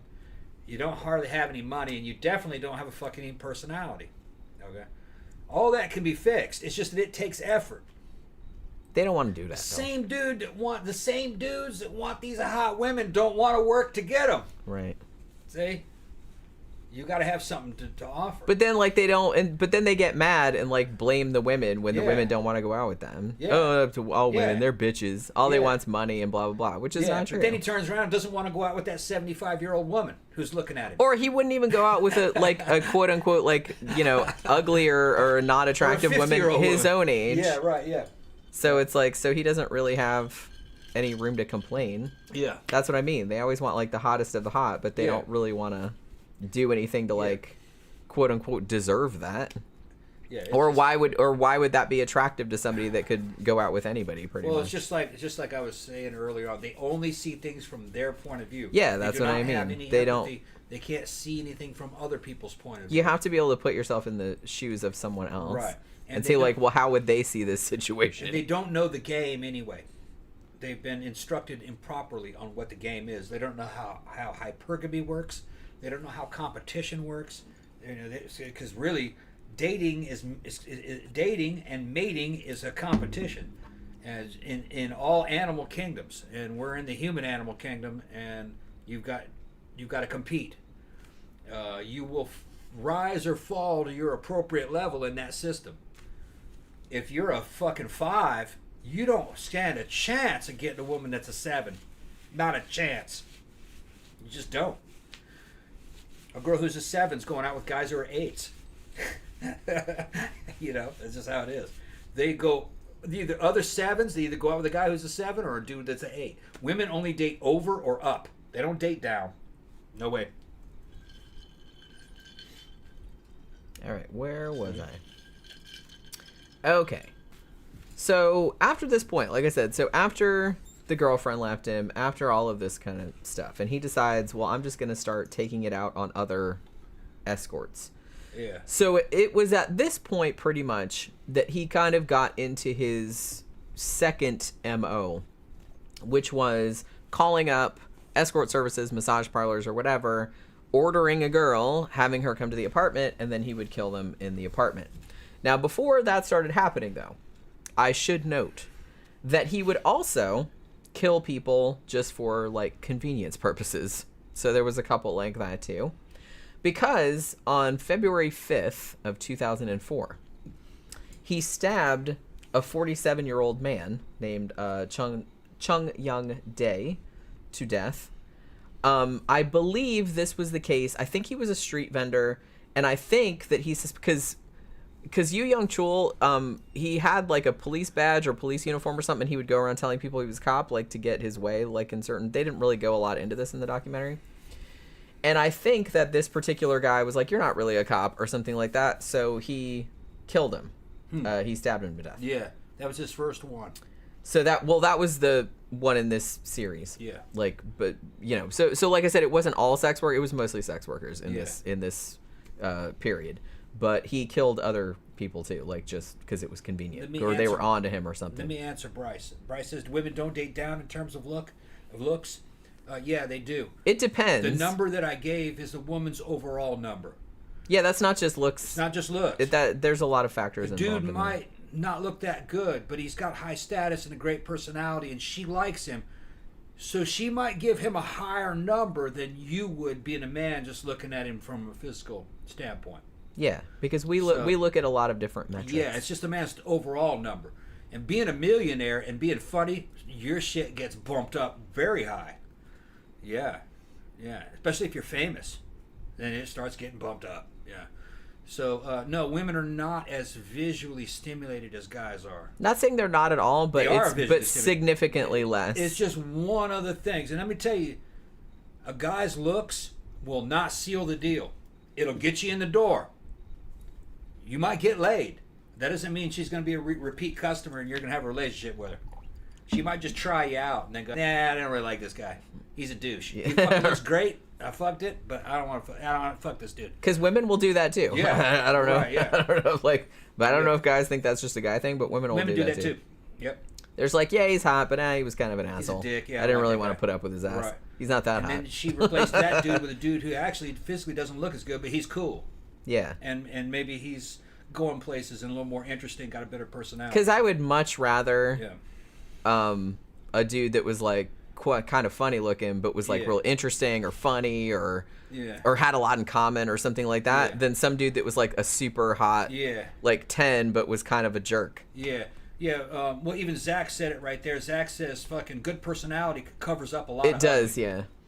I think did Tammy say that? Tammy said that. Tammy said that? Okay, Tammy said that. Yeah. It does, actually. It's mostly a woman thing.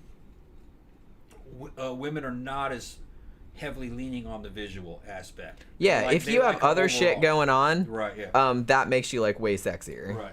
Like if you're, like I said, if you're funny or you have like a really good, or you're super laid back, or we have a lot in common and we can like talk about stuff and everything like that, like it doesn't matter as much as it would to a dude, I guess. That dude could be fucking 6'2", look like fucking Batman, just fucking hot as shit, fucking physically and everything. But if he opens his mouth and just says a bunch of stupid shit, she's gonna shut him down. Yeah. It'll get him in the door and then she'll shut that door. And like I said, she might fuck him one time. Yeah. And then she'd be like, she'd be like calling her friends to him, and he's like, oh my god. Yeah, I fucked him. He was good, but fuck him. I ain't gonna fuck that dude. No thanks. Yeah. It's like I had to listen to him talk about some boring ass shit. Here's something else that fucking blew my mind. That female friends have told me they will lower their standards to fuck some dude just to get laid, but they would never fucking go out with that dude. And then the next night they meet a guy that they like, and they raise their standards up. And because they take him seriously, and if he doesn't make it, she'll blow his ass off too. Even though she was more interested in that guy, she fucked the dude she didn't like, and then turned down the guy she did like. That's the craziness that women do. He didn't try hard enough. He didn't try hard enough. He didn't pass my tests. That motherfucker. Well, like I said, she liked him more. Well, I don't understand why dudes don't understand that more, because that's kind of the same thing that dudes do. No, that is not a guy. Well, I mean, it's similar to what dudes do. Guy will fuck them all. Well, I know that, but I'm just saying. A guy would at least go, yeah, this one I like, I'm gonna fuck her. You know, the other one that I didn't like, I'm gonna fuck her too. I'm not gonna go back to this one. This one I like, I'm gonna fuck this one a couple times, and yeah,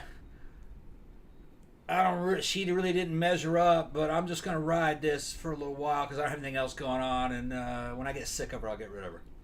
So at least she got some. But but the dude's situation, the other reverse situation is that she likes this dude, so she raises her standards much higher, and he doesn't meet the standards, and then she kicks him to the curb. That's a weird thing. Only women would think that way. Well, like I said, we have a lot more concerns than men do. They're afraid because that woman likes that guy, and they're afraid, well, if he doesn't quite measure up, I might get pregnant by this guy. Yeah, and then you're stuck. So I got to get rid of him. Like forever. Yeah. Like I said, we have a lot more practical concerns than dudes do. Dudes can just go around spraying sperm everywhere and it's fine, but it's just kind of like they don't really have any repercussions. So the numbers that women give to men is an overall number in general. The number that men give to women is more of a physical number. That's looks. More looks, yeah. But when a woman says, "Oh, I don't think a lot of women are as reductive as that.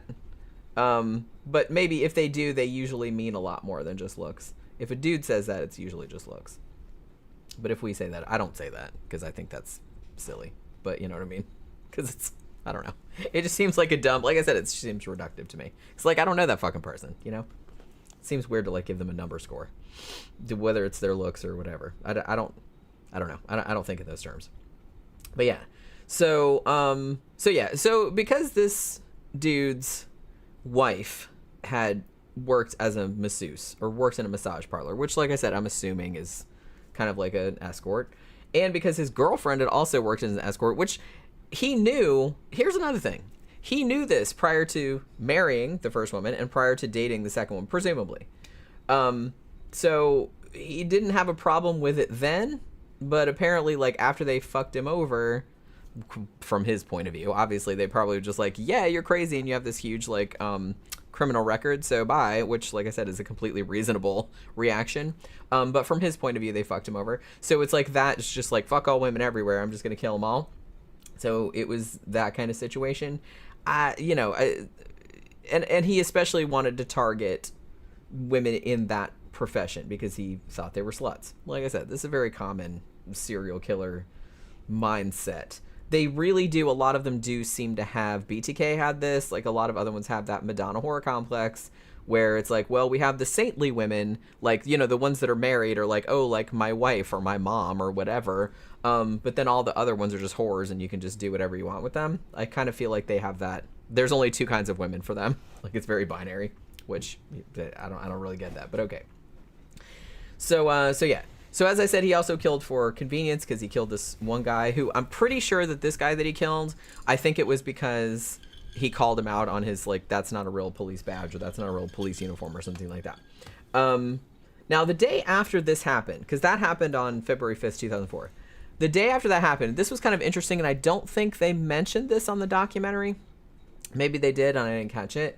But the day after that, February 6th, there was a 24-year-old woman named Yoo Young-chul, and she was stabbed to death while she was walking down the street. Now, later on, after they caught Yoo Young-chul, he actually confessed to that crime, but it was subsequently discovered that that was actually a victim of another serial killer who was operating like a little bit of an overlap there, whose name was Jong Nam-gyu. Now, he actually killed 14 people between 2004 and 2006. So that turned out to be one of his victims, but Yoo Young-chul, like, initially took credit for that, you know, because it's just this girl that was walking down the street that got stabbed. So there was that. Now, March 16th, I believe that says, March 16th or 18th, I'm getting, like, it's kind of blurry. He killed another girl, a 23-year-old, named Kwon Jin-hee. He called for her, like, called for a girl. He would always request ones that were short and slight. And this was because, and this is a fucked up reason, this was because he thought it would make it easier to dispose of the bodies if they were small. So he didn't want ones that were tall, or he didn't want ones that were chubby or anything like that. So he wanted ones that were real little. I think it's funny because having hunted a lot of deer and field dressed a lot of deer and fucking, you know, dressed them out, butcher style, all nice and clean. There's not much difference between animals at different sizes. It's all about the same. So I don't really know what he's talking about. It's in his mind. Well, There's yeah. no difference between 3 or 4 inches in a woman. Yeah, but each little part's only going to be a little bit longer. I mean, I guess like he's just the trying to... femurs are going to be just a little bit longer, and because the difference in the height per bone isn't very much. Right. It adds up. Well, he probably wasn't thinking of it He's that just way. crazy. Yeah, he's crazy. It would make a difference once you're cutting up an animal. Which is what he did to these poor women. Yeah, he's basically dressing them. Yeah. Get them out of what he would do, he would call for one, and they would come to his house, like his apartment. He would have sex with them, like they would do the transaction, and then... He'd feed them, too. Yeah, they're like, a lot of times he would like just heat up some noodles in the microwave or whatever. So it wasn't like Give he was... some ramen. Right, yeah, like some shit like that. So it wasn't like he was being all like fancy or nothing. But he would at least give him some like pot noodle or whatever. So they would eat dinner, he would have sex with them, and then afterward, when they got up to go in the bathroom, he would essentially like follow them into the bathroom. And they said on the documentary that he admitted that the threshold between the bedroom and the bathroom, like the door threshold, he called that the threshold between life and death. Yeah. Because like the women would go in the bathroom, he would follow them in there and bash them in the head with his fucking sledgehammer thing. And then he would start cutting them up. He would cut off their heads. He would put all of their hair like in a ponytail, like in a rubber band. On the top, yeah. On the top. He would cut their heads off, and then he would like hang the head like on the toilet paper holder. Yeah. To like drain the blood out, or because he Yeah. wanted to look at it, or I'm not really sure why. He's thinking that draining the blood out will make the whole thing lighter. Lighter, I guess. You know, when you do that to a deer, it's not much. You know, there's not much blood in the body, really, maybe a gallon. So it doesn't really save that much weight. He's just being ritualistic, if you ask me. He's getting off on seeing the body being dismembered. It's a power thing. Gotta be. Yeah. And, you know, I know maybe he's not a real powerful guy. He's kind of slight. Women don't weigh much, especially little Korean women, you know, 120 pounds. I don't understand if a man can't carry 120 pounds. But he's going to try to get her out of there in a fucking taxi. Oh, I'll get into that in a minute. Yeah, which you would think you could just put him in a pretty large suitcase. Fold her up, put it in a suitcase. That'd be fine. But he's going through all this dismemberment. I think it's a fetish. It does seem very fetishistic because you don't really have to go through all of that. And honestly, I wouldn't. I'm not a serial killer, clearly. But it's like, if I wouldn't do all, because it makes too much of a mess. I mean, there's just too much. One, it's too much effort. Work. Yeah, it's too much effort. It's too much work. It leaves too much evidence behind. You're going to get blood everywhere. It's like, it's too hard to clean up, which, you know. He's doing it in the shower, and it looks spotlessly clean, but they go in there with luminol, and you can see that he had all that's what over I the mean. ceiling. See, that was another thing. He's like, he doesn't know about luminol? Come on. But here's the thing. You got to look at it from his point of view. That didn't get him caught. Right. He was already caught when they found that. Well, yeah. Because, he had killed a bunch of women. At least, like, 9, 10, 11. He would have walked had he just kept his fucking mouth shut. He wanted to get caught. Yeah. I mean, that's the thing. Yeah. So that's what he would do. He would cut their heads off. He'd hang them on the toilet paper holder. And then he would cut up the rest of their bodies and put them in bags. And I'll get into that in a minute.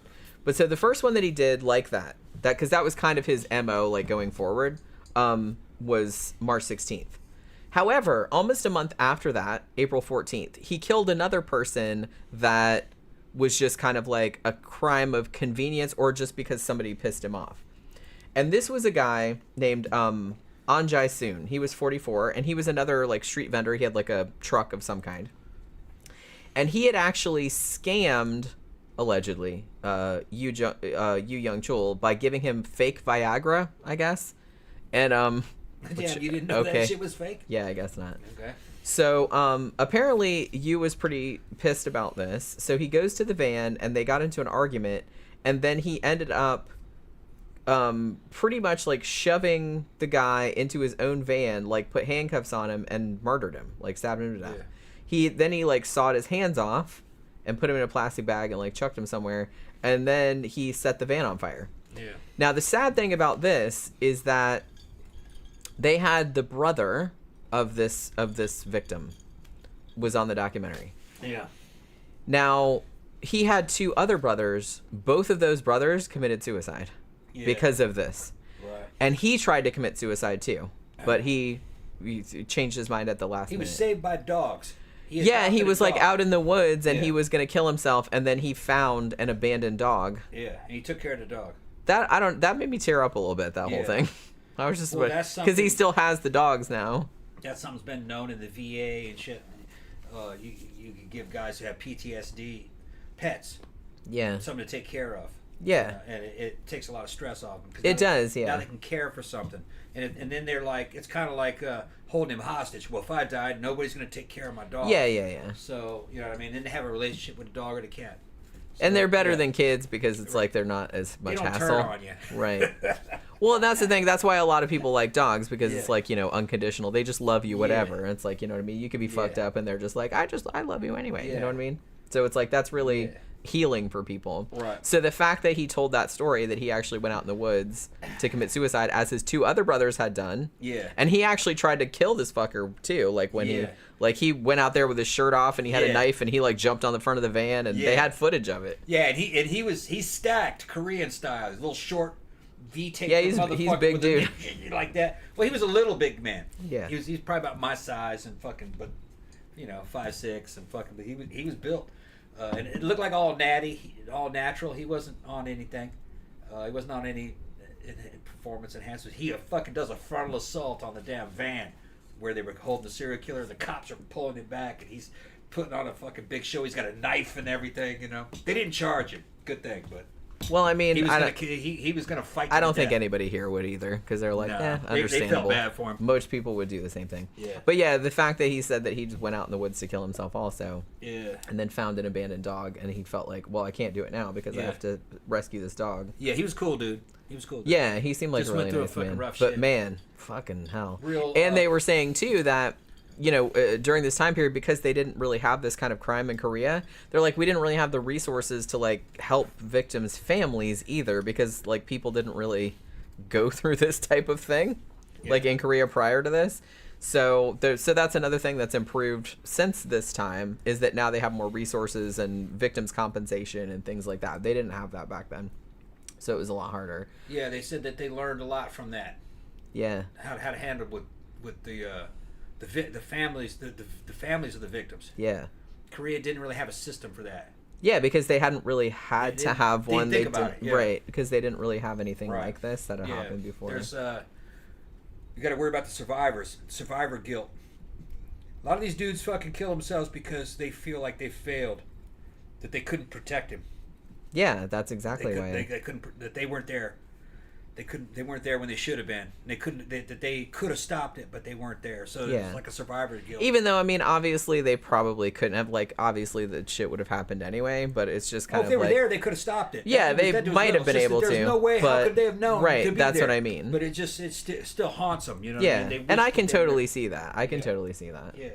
And that's what's so messed up about it. That's why it's so important to like have that kind of, you know, those kind of resources for victims' families and stuff, which now they have, but they didn't have back then when this happened. Now, this kind of criminal only strikes when you're not there. You know, it's just them and the woman, or them and the victim. That was kind of his whole thing. Yeah. Like he would, even the whole families that he attacked. Yeah. Early on in his criminal career, if you want to call it, they were like elderly. They were like in their 70s and 80s. It was the middle of the day. Like nobody else was, like all the other people in the neighborhood were at work. It was that kind of thing. And it's a sneak attack. That too. He's not going in there with a firearm blasting off and everybody in the house can hear it. He just runs in and fucking pow, hits and somebody just starts with a hammer, like bashing and then people runs in back the up, head. pow, hits somebody else, and somebody comes down the stairs and he grabs him, pow, and hits him. You know, so something like a hammer, if you're fast. And you know, and he was fast and agile, much faster and more agile than these people in the 70s and their 80s. He's moving like lightning. They don't stand a chance. Yeah. You know? That's what's fucking sad about it. And he's getting off on it, you know? Yeah. I'm the Punisher. I'm taking care of these rich people. He's living in his own little fantasy world that this is all justified. He's getting even. Yeah. But it doesn't take anything from him. Yeah. Didn't even take any money, evidently. No, he didn't take anything. Yeah, so it was bullshit, if you ask me. He's not poor. He's not really poor. He was living okay, had a little apartment and everything, you know. It's just resentment and jealousy. Although here's the thing, I was wondering where he was getting his money from, because he'd been in and out of prison like pretty much since he was a teenager. I don't know if he had a job. So I don't know. Not really sure like how, I don't know what that whole situation was. I kind of wondered about that. They didn't really say what he did. They didn't really say. I don't think he had a job. I think how he got money before was through like fraud and stuff. They showed his apartment. It was a decent little apartment. Yeah, it wasn't like a shithole or anything. Yeah, no. And I gotta pee real quick. The police said that his apartment was spotless. Yeah, they thought maybe he was a neat freak. Yeah, that he was a neat freak. Well, there was a reason for that. Yeah. He had killed a bunch of women in there. Yeah, he killed a bunch of women in there, and he kept it clean. But I think he was also a control freak. And control freaks are also kind of like neat freaks. But I don't want to talk bad about them, because I'm like that too. I like everything fucking, you know, having a military background. I like everything fucking squared away and ship shape, you know, is what the Navy would say. In the Army, we call it squared away. I like everything clean and orderly and in its right place and everything folded. And, you know, I'll fucking come in here, I'll vacuum, and I got a damn Electrolux vacuum and an Electrolux fucking carpet shampooer. I just went in here and shampooed the carpet in here. I like everything to kind of have a nice smell, like I'm in an office or a, you know, nice hotel. That's where I like it. So he was like that.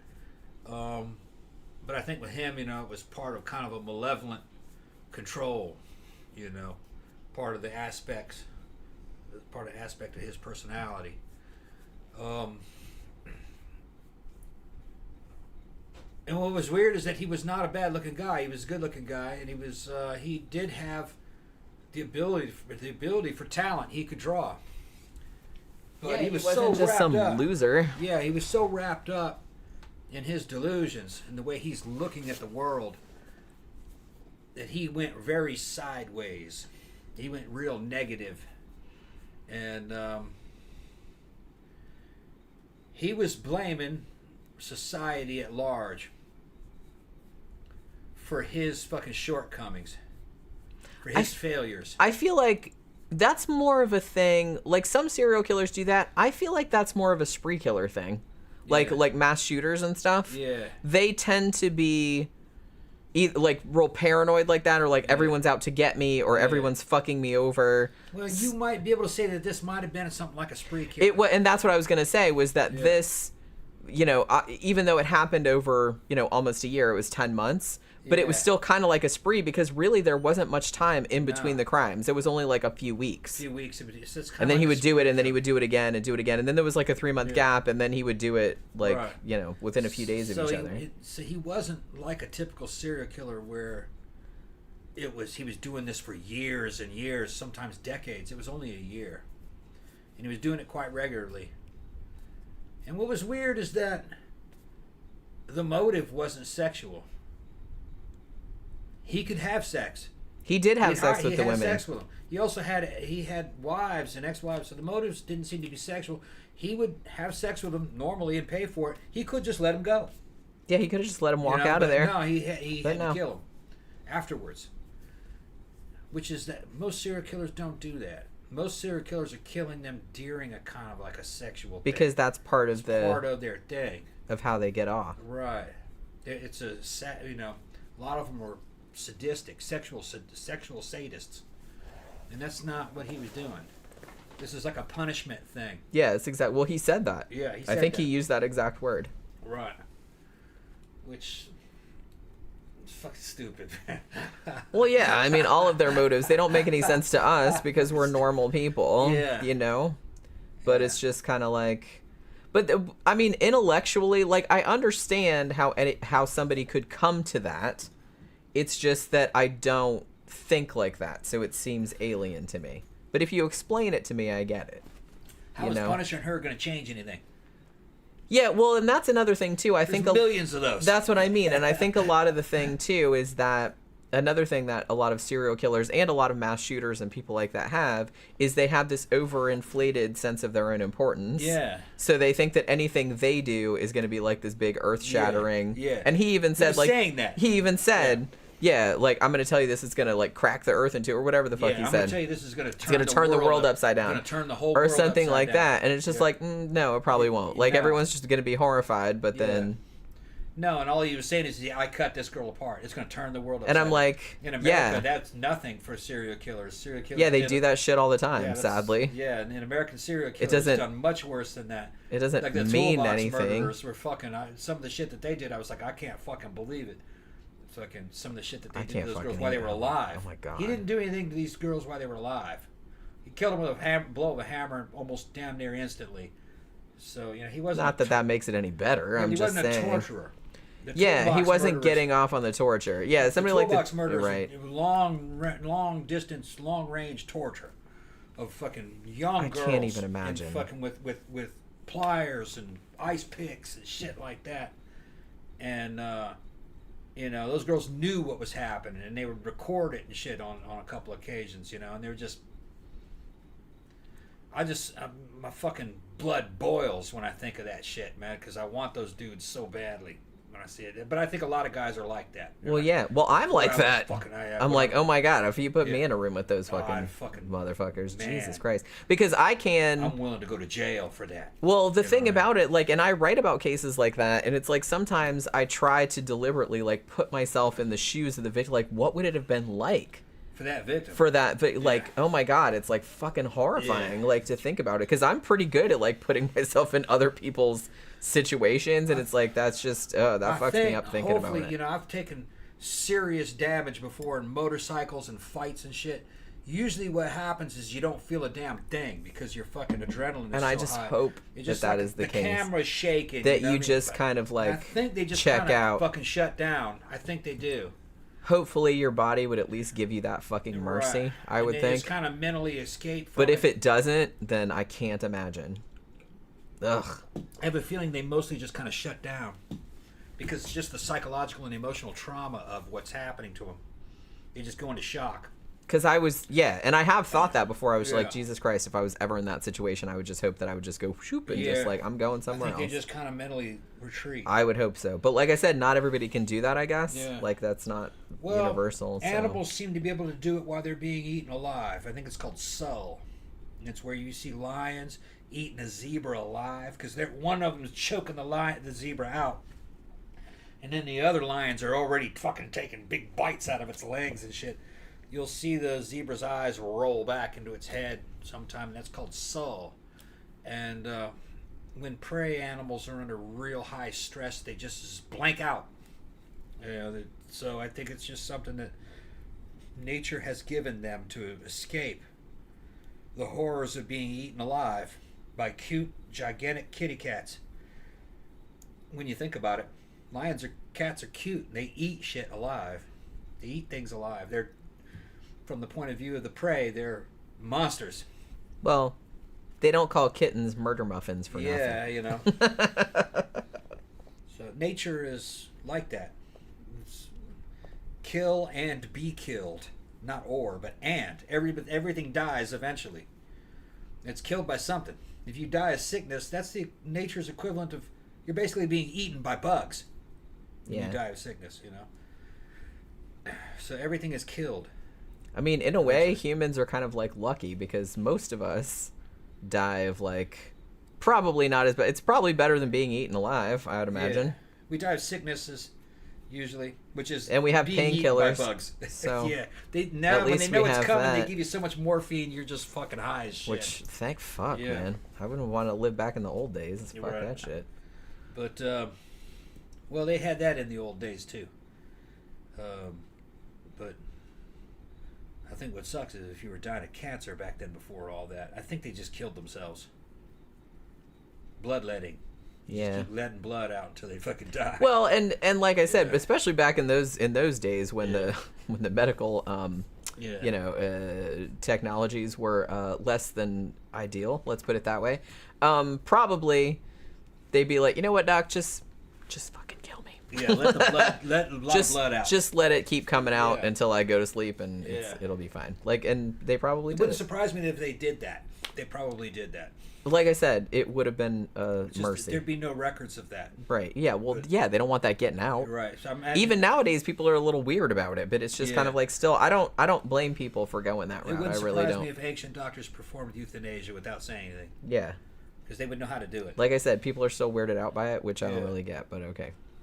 Bad Done Well is here and said, this stream is like when you meet two really cool people at the bar Yeah. and you guys are chatting and vibing. Yeah, It's thank like you. that. Thank Thank you. you. That's Thank kind of what we... I That's don't what's the even idea. know if we were like trying to do the show like that. That was just how the show turned out. No, we kind of said we were going to be. We kind of said we were going to be online friends, and we're going to fucking talk about all this shit, and we're going to have regulars. Yeah. That's how it happened. And we're just being Yeah. ourselves. Like we're not. I grew up listening to radio, Art Bell and fucking Howard Stern back when he was relevant, and fucking, I just liked that radio feel. Radio is fucking irrelevant now. It's all going to be YouTube. But I mean, it's the same kind of thing because Same people kind of still listen to podcasts and stuff, Yeah. so it's pretty much the same thing. Yeah, as the radio. show is also out there in podcast form. Yeah, I so- usually put the so audio that's- version out there yeah. too. Like I think it's on Right. Apple and some other shit. Right. But yeah. So this motherfucker. So like I said, so he cuts the heads off. He puts the hair in a ponytail, hangs them on the toilet paper holder for whatever reason. And then he puts the bodies in the tub and starts cutting them up. So all of the bodies are cut into, like 17, 18 pieces. Interestingly, after he got caught, like a bunch of the other, because he lived in an apartment. They said it was on the 3rd floor, right? He lived in a 3rd floor apartment. And I guess all of the their water bills were just kind of like, they just took like the water for the whole building and just split it evenly, like between all the units. And so people were starting to complain that their water bills were going up because one unit was using a lot more water than usual. And it turned out it was his because I guess he was rinsing the bodies off or rinsing all the blood out or like washing all the blood out of his apartment, like of all these women that he killed in there. So he's cutting up all these bodies. And then he would take off their fingerprints, like he would cut them off or sand them off or whatever, like so they couldn't be identified as easily. And then he would put their pieces in garbage bags, which he eventually would take and bury them like on this mountain, which was like behind this temple. I was thinking it was like out in the middle of the woods, but when they showed the police photos of the dig, of them like digging the remains up and stuff, it looked like it was like literally like right behind a building. And I was just kind of like, oh, I was thinking it was like out in the middle of the fucking woods, but it wasn't. I don't know how many people like went to this temple or whatever. It might not have been like, you know, there might not have been people going there, but it's like the fact that he's just like burying, I think they found 11 bodies in that burial ground, that he was just going there and like burying pieces of women back there and like nobody knew what he was up to. Yeah, it wasn't out in the middle of nowhere. It really wasn't. I was like surprised when I saw the still in the city photos. There was like a park, what we would call here in the United States a park, or an empty lot behind it. It just happened to be the empty lot was on a hill. It had a hill, so it wasn't really good. And it was all like foliage, like trees and like underbrush and stuff. That hill kind of made it not really kind of like good real estate for building on. Right. So it just was like a last resort building place. So it was still wooded.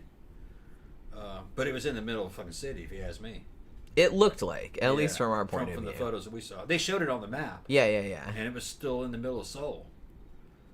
And what he would do is he would go in there, he would bury a victim, and he would put a marker on the grave, like a bottle cap or something like that, so he would know not to dig in the same place again because there was already a body there. Yeah. I'm like, how fucking fucked up is that?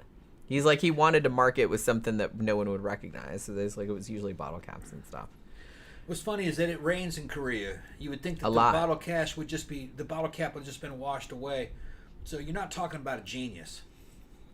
Yeah, he wasn't nearly as smart as he thought he was. I think I would have put a stick there with something tied on it and stings there that you could see that they would something a little more long term. Just kind of a indication that he's not that smart. You know? Yeah, I definitely don't think he was as smart as he thought he was. But he claims 140, but none of those serial killers are as smart as I think they are. 140 is pretty smart. It is. But come on, you have to understand that. But he could just be making that. He might have been lying. He might be more like 120. You know, but because you would think that if I stick this bottle cap here, the rain will come and wash this downhill. But the thing is, it was still there, though. It was still there. It was still there. On, so I guess he wasn't as stupid as you thought. How did he keep it fixed to that area? Because they were digging. When he took them to the bottle cap, they started digging, and a downpour came. Yeah. And the rain, the water got all on the bodies and everything. They never would have done that in the U.S. They would have waited until the fucking. Or they would at least put like tarps and shit over the whole area. I kind of feel like probably they would do like tent it. They wouldn't want the rain to wash away any evidence. Yeah. What if there was like cigarette butts or something like that? Like, because they usually mark every single little thing. But in the defense of the Korean police, they weren't real experienced with dealing with. They had never done a case like this before. This was kind of like their first ones. And all these dudes that dug up all these bodies, their testimony was on this program, which you guys really should watch it. They were traumatized seeing all those bodies come up out of there. Because they were all like cut up and stuff. And they were about a month old, a couple months old, some of them. They said the flesh was still there. They were pulling heads out. Bothered them. Yeah, they said it was fucked up. And they said it was fucked up because, Yoo Young-chul was there with them. And he was just like, oh, yeah, that's so-and-so, and this is how I killed her and stuff. And he was just, like, real fucking casual about it. And they were just like, and that really, like, fucking disturbed them. It wasn't a big deal to him. He was there. Well, yeah. So it was demystified. Honestly, I kind of like that the law enforcement officers in this were, is this weird to say, that they were, like, so upset by this. Yeah. I was like, well, at least they have them. Because I kind of feel like a lot of American cops are just like, man, whatever. We've seen so much that it's like they're just completely desensitized. Are you going to talk about his escape? Yeah, I haven't got to that point yet. Okay, yeah. I'm still talking about the murders. Yeah. I probably need another drink though. Okay. Like, you know what I mean? All right. So yeah. some of these cops in there, where they're in this program, and there's some hard-boiled fucking. This one guy Yeah. is hard-boiled as fuck. He's kind of a tough cop. He fucked up though. Well, yeah, I love that guy though. He was funny. All of the cops in this were actually really, and like I said, the documentary series, like, it's on Netflix and it's called The Raincoat Killer. I think it came out in 2021. It's 3 episodes, and it mostly focuses on the investigation. So it's very, very focused heavily on the law enforcement and them talking about the investigation. So it's not so much focused on the killer. It's more focused on the investigation and the victims and like the crimes themselves, which in a way I kind of liked better. They didn't talk anything about Yoo Young-chul's past. They didn't talk about his prior criminal record. They didn't really talk about anything like that. And it seemed like they were trying to, I don't want to say like demystify him, but they were trying to like downplay him. Like, I guess they didn't want to like glorify him maybe. So they kind of focused more on how they caught him, like how they investigated the crimes and how they caught him. So yeah. So he would cut the bodies up, he'd put them in garbage bags, and then he'd bury them in this spot that he had. And it was the same spot he buried them. They said he buried them just like pretty much all in a line because he would like mark them. Now this kind of blew my mind, and I don't know if he did this every time because I don't know if he had a vehicle. But on at least one occasion, at least they mentioned this on the documentary, he had the pieces of the body. I don't think it was the entire body because I think he took them out like a little bit at a time from his apartment to know when we get suspicious. But he would put some of the body parts in the garbage bags, and then he called a taxi to take him to the burial site, like where he was going to bury the bodies. That blew my fucking mind. I'm like, okay, this bitch is not as smart as I. Come on, that is, again, a rookie mistake. But what he would do, he thought he was being clever, I guess. What he would do is he would fill, he had the bags that had, fucking body parts in them, like, arms and legs or whatnot. And he would put kimchi in there, which, it smells kind of bad. And so if anybody asked him, like, what are those stinky ass bags you have? It's like, oh, I have like kimchi, like my mom made it, or whatever. And it's like, she gave it to me in these big garbage bags, which to me seems a little fishy. Maybe that happens a lot in Korea. I don't know. Here, my mom gave me 2 big garbage bags full of kimchi that she had buried in the backyard and like that fermented. So it's just kind of like, but yeah. So I don't know if this was the first case or if he did this every time, because like I said, I'm not really sure if he had a vehicle. So I'm not really sure like how he got all the body parts like out to the burial site. But on at least one occasion, he took a cab. And the cab driver absolutely did ask him, what is that fucking smell? Like, what is in those bags?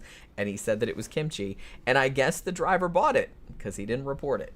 So can you imagine being a serial killer who has to rely on like public transportation? There's a sitcom idea in there somewhere, I feel like. It would be a very, very dark comedy, admittedly. But not gonna lie, I'd probably watch it. The serial killer that has to ride the city bus. And it's like, how do you...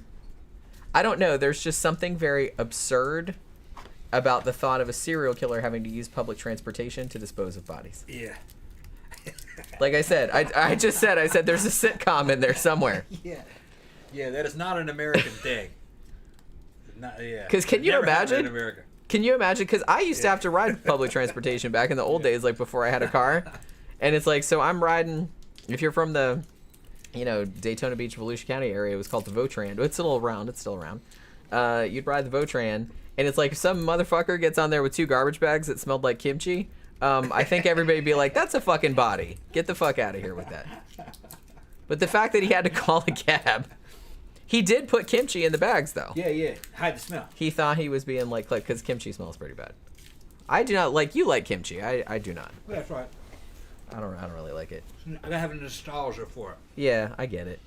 Like I said, we used to eat. There was a restaurant that we used to eat at sometimes, like called Korea House. No. Back near where we. House, was it? Yeah. It was called Korea House. Near where we used to live. That was called Seoul something. No, it was called Korea House. Okay. I remember. We used to go there. We didn't go there all the time, but we went there lots of times.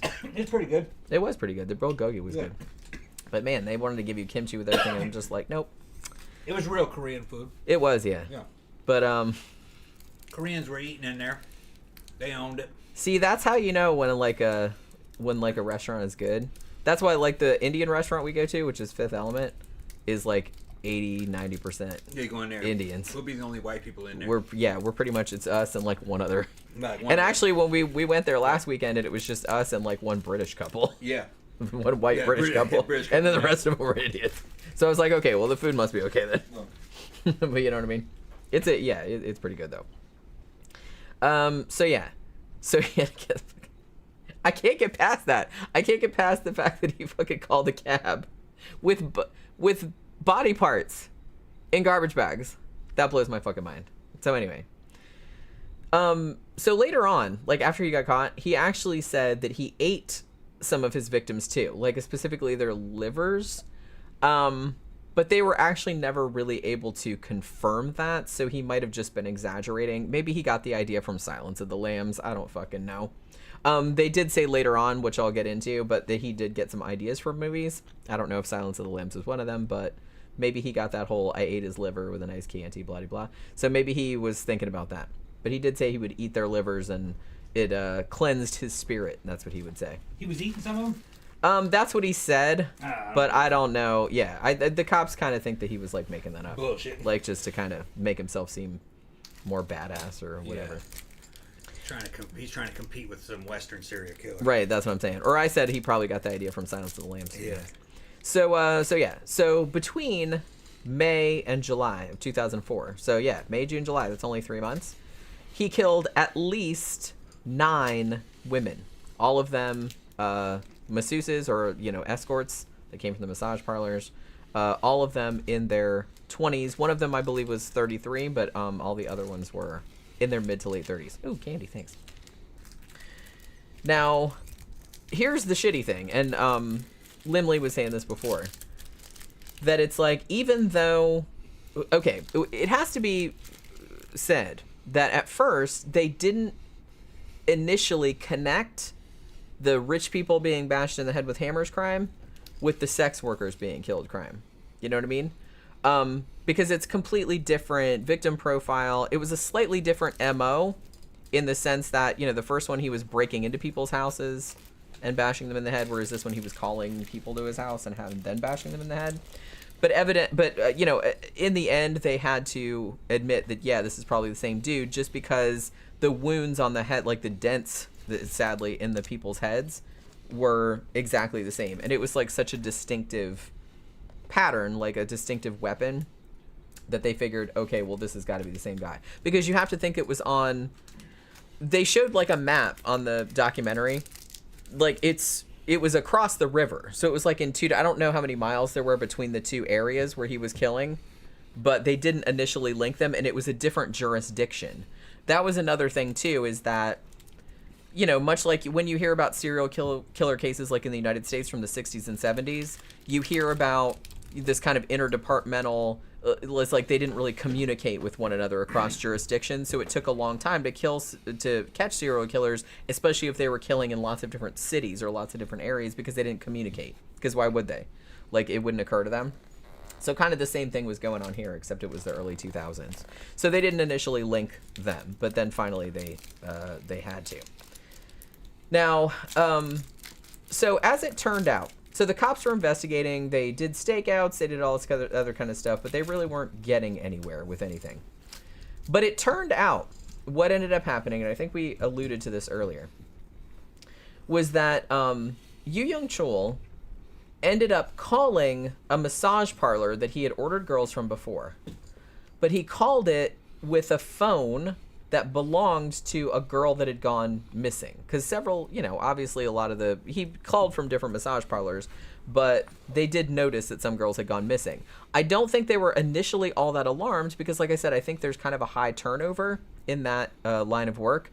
So they're like, oh, well, some of the girls just take off or whatever. So they weren't really thinking too much about it. But the fact that this girl had been gone and her phone was being used to call this place again, and the guy that owned the brothel recognized the number.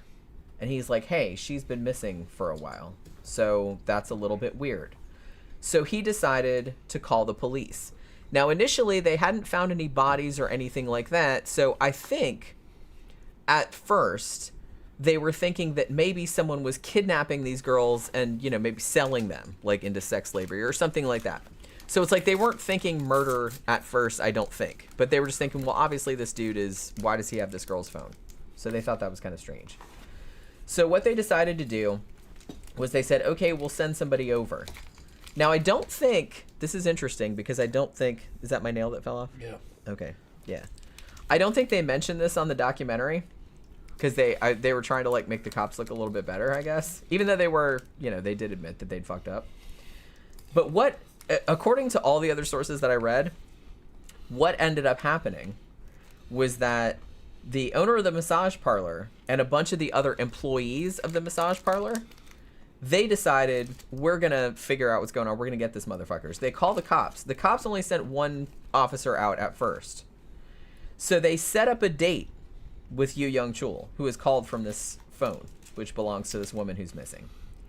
And they meet in this place. Now, the first young woman that they sent, he sent her back because she was too tall. Like I said, he liked ones that were like really short, really little. So they sent another one. Now, again, I don't think they mentioned this in the documentary, but the one cop that was there left before Yoo Young-chul got there, like to meet up with the girl. So when he got there, the brothel owner and the other employees like jumped on him and restrained him until the cops could get there. That's how that went down. I don't think they said that on the documentary, but apparently that's how it really happened. So I guess that was something they didn't really want to, that it was actually the brothel owner and the employees that kind of caught him, yeah, and then waited and then held him there until the cops got there. So they finally, they arrested him and they take him into custody. Now, while he's in the interrogation room, he's kind of hemming and hawing. Yeah, maybe I killed these people, blah, blah, blah. But then he faked an epileptic seizure. They said he started like, you know, kind of doing this, and it's like he was foaming at the mouth, and all this other kind of stuff. And in all of the chaos, he actually got away from them. Like, he escaped from the police station. And he didn't have any shoes on or anything. He was like, he runs out in his fucking bare feet and nobody noticed. And they showed on the documentary, they showed there was like, you know, footage from inside the police thing of him just like walking the fuck out. And I think somebody like even walked like past him. And we're just like, oh, whatever, barefoot motherfucker walking down the hall. This like, they didn't care about it. So what happened was he was foaming at the mouth. For safety reason, they uncuffed him. And they had him up on the side of the wall, sitting on a bench. One cop left, and then a few minutes later, the second cop left. And as he left, he went out the door. The killer went right out the door with him, right alongside him, but he didn't see it. And right, he was right behind him. Turn. Yeah, so he went out. He was just like, whoop. Right, and then then the killer makes his way outdoors. He passes a bunch of people, just walks out. Second cop comes back to get the killer, secure him. He opens the door, looks at him, where is that dude? I thought he was with you. Yeah. It was that kind of situation. Yeah. This is go? Yeah. So they just he walked out, and it was pouring rain out. He basically just walked out, and it with no shoes on. So they put an APB. They're trying to catch him, and they couldn't find it. Well, here's the thing, they admitted this on the documentary. They admitted that they went to like the prosecutor or like whoever. I guess it would be like the equivalent of the DA, maybe. Yeah. And said, "Can you sign a thing that says we released him voluntarily because we don't want it getting out that he escaped from our custody?" Because at this point, they didn't know he was the murderer. They were just holding him on. They're like, well, we could hold him on theft because he obviously stole someone's cell phone. And it's like, and we suspected him for kidnapping is what they were thinking because they didn't know where the girl was. So they didn't know like the full extent. I mean, they suspected maybe this is the motherfucker, but they didn't know. So they're like, but we still don't want the public to know that he just fucking walked out. Like, they're already shitting on us because of our incompetent police work. So they did get the dude to sign off. He wasn't happy about it, but he did sign off on the shit that said, yeah, they released him voluntarily, like to save face, you know? Here's the funny thing. The cops were shitting bricks. They were like, where the fuck is this guy? They're looking for him. Yeah, they were freaking out. You know where he went? He went home. He just went home. Which that should have been the first place he looked. Right at his home because he didn't have shoes. He went back to his house and and his mom and his sister or somebody like that, and then they helped him pack up and get the fuck out. He even got rid of some of his murder weapon and did all kinds of stuff and just fucking got the fuck out of there. They knew who he was. They knew where he lived. I would have gone right to his house. He was there. Yeah, I don't know how long he was there, but that was the first place he went.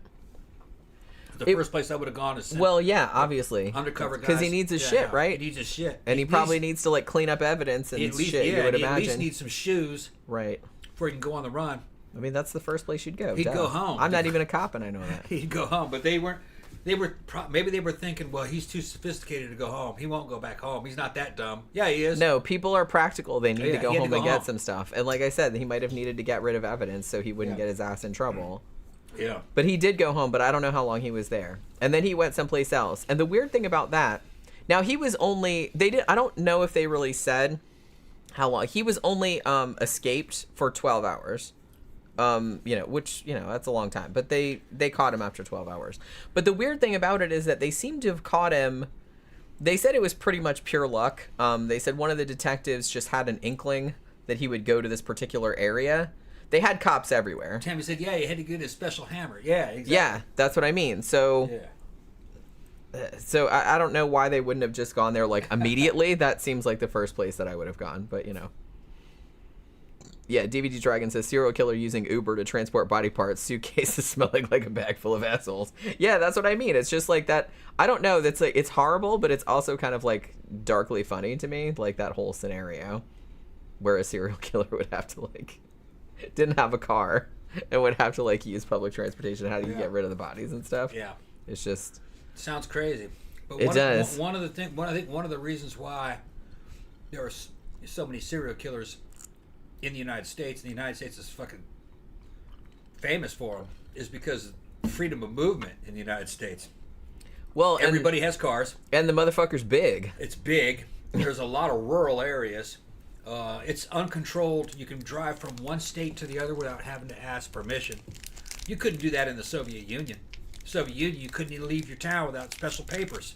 You had permission because everybody lived where their work assignment was, and they had to be assigned to go to work every day. They control where you live and your movement. You had to get permission to take off from work to go to these places, usually during your vacation time.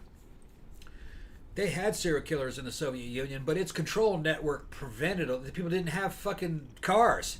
You'd have to take the body along the damn train, Hi, don't mind me. So, America allowed it. The situation in the United States allowed for serial killer behavior. Yeah, cars, freedom of movement. Yeah, and you're in your car by yourself. Nobody knows what the fuck you're up to. You could have all kind of dead hookers in your trunk and no one would know. The more free and open a society is, the more crime you can commit and get away with. I'm eating a Three Musketeers. Yeah. That's what it is. It's our leftover Halloween candy. Yeah, Halloween candy. We had a bunch left over. Yeah. We didn't have that many kids. But yeah, let me finish chewing it. Keep talking. But a free and open society has a lot of, you want it, but you have to pay for it. And the price is you can have people that abuse it. Not as many as you might think, but but a lot. Abusing it. Well, yeah, because any place where you can be like, hey, I'm gonna wake up tomorrow and drive 3,000 miles to Oregon, and kill some lot lizards on my way, and just dump them in the Texas killing fields or whatever. It's like they never catch those people. They just don't. How could they? A place like Korea, where your average poor guy will never be able to really afford a car, they just use public transportation. That right there keeps you from being the kind of serial killer you'd find in the United States that'll transport bodies all around. Well, it's probably why they caught this motherfucker after only 10 months instead of, like I said, here, there's some... He'd been gone for a long time. Well, here, there's unsolved murders from, the 70s. Right. Like I said, that, there was, a girl that was a runaway. She got picked up by a trucker or something, and, she got dumped somewhere, and they never found her. Yeah. It's sad, but it happens, all the fucking time. Like I said, it's a massive fucking place, and it's just kind of a huge road system. Yeah, that too. Russia is huge, but it doesn't really have a vast road system. You can't go everywhere. Most of it's built around a train system. So even though it's physically big, you can't access most of it. In the United States, you can access almost every nook and cranny. There's roads everywhere. You can't shut anything off. Everything's all interconnected. So That's true. It's and cars, cheap, available cars everywhere. So it's a serial killer's dream. Yeah, pretty much. Yeah. You don't got to take public transportation most of the time. Yeah. That's the loser serial killer. That's a loser. Yeah. Man, I got to take the fucking Sunrail. Yeah, and you're not going to find some serial killers like this in New York City, though, either. True. Or in Boston. It's, same thing. Public transportation. Yeah. Although there's crimes there. They're just not committing this kind of crime. Right. I mean, to be honest, you could probably kill somebody and have a dead body sit next to you, like on the New York subway in the middle of the night, and probably no one would notice. Boston Strangler killed a bunch of women, but he killed them and left them where they were. Right.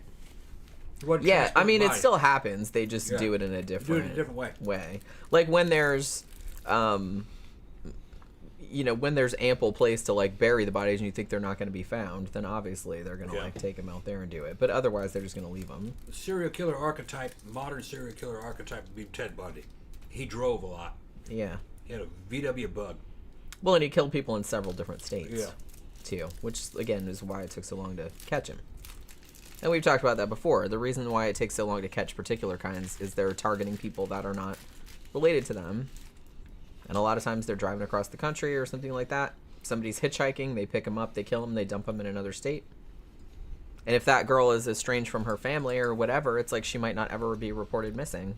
And then they'll find her bones like 30 years later and they don't know who it is, which is really, really sad. But they do really seem to be trying to identify a lot of those cases, because a lot of the cases that I wrote about in my Faceless Villain series that were just like Jane Doe's or John Doe's, I've noticed like when I went back, because I've been writing like updates for my Crime and Memorial site, and a lot of them they've identified who they were. Like they haven't figured out who killed them yet. Yeah. But at least they know who they are now. Yeah. So they are like trying to go through these backlogs and like trying to do DNA and like trying to figure out who they are at least. Yeah. To like help them like. So they are still working on it, which is nice. Miss Lee was in here earlier, and one of the things she said is that he was targeting prostitutes in Korea. She's Korean. If you guys missed the beginning of the show, so they were targeting. He was targeting prostitutes because nobody cared about him. That's kind of a misinterpretation of what's happening. They target prostitutes because they have easy access to them, and it's harder to get caught if you kill them, because it's harder to track down who that girl was with and where she was. They live a little bit more of their emotions, their movements through society are a little secret, and they're confusing. She might have been with 6 guys that night. It's hard to isolate exactly which one, and they may not have much contact with their family. So when they go missing, the family doesn't know that they're missing. Yeah. So the police are not alerted. It's not that her family doesn't care about her. So her family doesn't know that she's missing. Yeah, that happens a lot. And then... because they're kind of estranged, like I said, or it's like, oh, well, she's off doing her own thing, and they don't really approve, or she doesn't talk to them anymore, or something. And the pimps know that they're missing, but they don't know why they're missing. Did she just run and go back home? Should he call the police?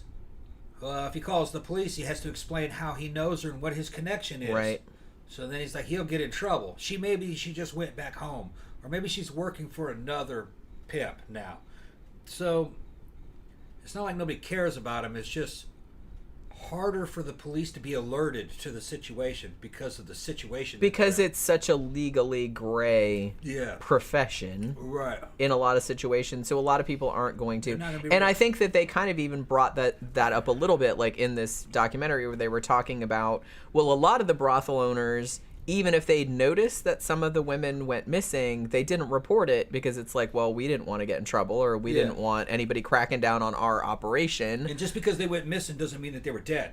They didn't assume that. Like I said, there was a high turnover, so they didn't immediately assume. And it's Korea, so they didn't immediately assume murder because it didn't happen that often. They're assuming that she quit and went back home, or that she fucking quit and is working for another brothel or another pit now or something. Yeah, so she got a better offer. They weren't like alarmed. Or she hooked up with one of her clients and now she's living with him and she's no longer a prostitute. I mean, the only reason that one dude became alarmed was because of the phone The number. phone call came back. She's like, man, that girl's That's missing. that girl's phone, and that's this that girl's dude phone. is Right. calling from Right. her phone, and that's weird. Right. So it's not like they don't care about them. Even in Korea, they cared about them. If you killed one of them, you could get a life sentence or a death sentence for killing one of them. They cared about it. It's just that they didn't know.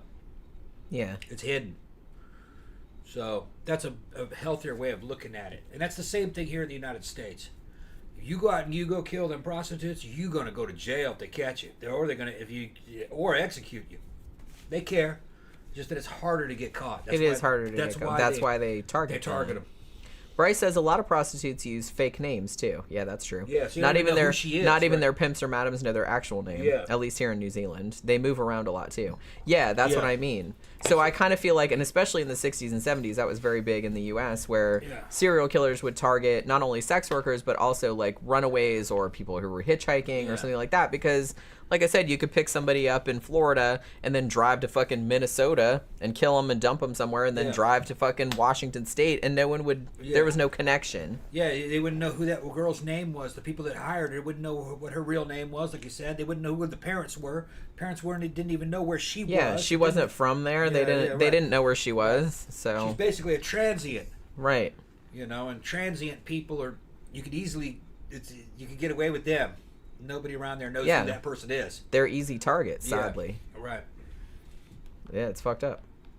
And like I said, and I think that's specifically why. Yeah, he targeted. That's specifically why modern providers or prostitutes that are working online demand so much ID before they go see you and face to face over, and everybody knows where she's going, and she's got proof. And here in the United States, if you assault one of them girls, she will go to the cops. She knows your name. She doesn't care because she's not gonna do any time for that. You are though. Yeah, well, hopefully they're not gonna do anything to her. The law's not gonna do anything to her. Oh well, yeah, he raped you, nearly killed you, but shit, you're a prostitute. You got to go to jail. No, they're not gonna do that. They're gonna go after that dude. Well, yeah, because it's a case of violent crime, which is the greater crime here, obviously. Right. You know what I mean? Like I said, there's fucked up situations where that didn't happen, but in general, that's usually how it goes. That's how it goes now. Yeah. Yeah. Okay, so he escaped. Like I said, he was escaped for about 12 hours. He did go back to his house briefly to get his shit, and then he went someplace else. Now, interestingly, one of the detectives said that he just had a feeling that we need to go to this particular town or this particular area, and so they put a bunch of cops there. And it so happened, and it's like the middle of the day, and it's like this was fucking crazy. It was almost kind of like a miracle or something like that. But one of the cops spotted him just crossing the fucking street, at the crosswalk, walking around, in the middle of the day. Yeah. And they were like, it was just pure fucking chance that they were there and that they saw him crossing the street, and they were like, fucking hallelujah, because they were flipping out for 12 hours. They were like, oh my god, I can't believe we lost him, and we're just gonna have to fake it we didn't lose him, we let him go on purpose. But they got him back after 12 hours, and he didn't kill anybody in those 12 hours, thankfully. He said, here in New Zealand, the pimps are very protective. Well, they have to be. Yeah. They got to watch out for their own, man. Those girls are vulnerable. You just got to know who she's with, where she's going. You probably want somebody waiting on her, outside. You got to have security. I mean, I would have a whole fucking entourage system going on. Here, according to the advice that I've heard, is that the girls they're trying to build regulars. They know the guy, they've worked with him regularly. But they still know who he is and that she's with him. I would want to have some dirt on him. I want to know where they fucking live. I want to, you know what I mean? They have a copy of his ID. That's what I'm saying. They know what he is. I want to know all that kind of shit. You can blank out your social security number on it or whatever, your driver's license number. They just want to know what your name is and what you look like. They can find you that way. Yeah, as long as the people can find you after. Yeah. In case you kill my ass. So just they'll go to the police and say that's the dude she was with. Yeah. Your ass is over. And then you're done. Yeah. So they catch this dude after 12 hours and they bring him back in. And at this point, they brought him in and he really didn't seem shy at all. He seemed kind of proud of it. He initially confessed to killing 19 people. And then later on confessed to a few more. I think the confession rate that he came up with, I think that he said that he killed 26 people. And this was a couple days after he was arrested. Now, in the documentary, one of the detectives said that when they had brought him in, like they had this, like all this paper, like on a clipboard or something. And they said he picked up a pen and started making like hatch marks, like on the paper. And they were like, well, what is that? And he's like, this is all the people that I've killed. And I think he said there were 30 hatch marks on there, which is possible. Because like I said, he did confess to 26. He only got convicted of 20, but there were probably some more. Because as it was, he confessed to... Or he lost count. Maybe. Yeah. Like he confessed to like the sex worker murders, but then like later on he said, oh yeah, I also killed that guy like in the van that, you know, he set the van on fire and all that. Like he confessed to that later on. And he did confess to at least one that ended up being another serial killer. But I don't really see... They know that he killed at least 20, so I don't really see any reason for him to exaggerate it any more than that. Although he did take credit for one that he didn't do, but that's about it. Maybe he's trying to get that guy off. Maybe he was like, hey, I like that dude. I'm just gonna... Although that guy got caught too. Or he just... He killed 14 people, I think, that other guy. Either that or he just said, fuck it, I'm gonna take credit for that one, yeah. Because that one. was just... I think she was just walking down the street and she got stabbed to death. That's the one that he got stabbed. Yeah, She got stabbed. but he didn't do it. It was a different serial killer. No, he did stab a couple of the victims. Oh, he did? But mostly it was bludgeoning. Yeah, I thought it was that was kind of his thing.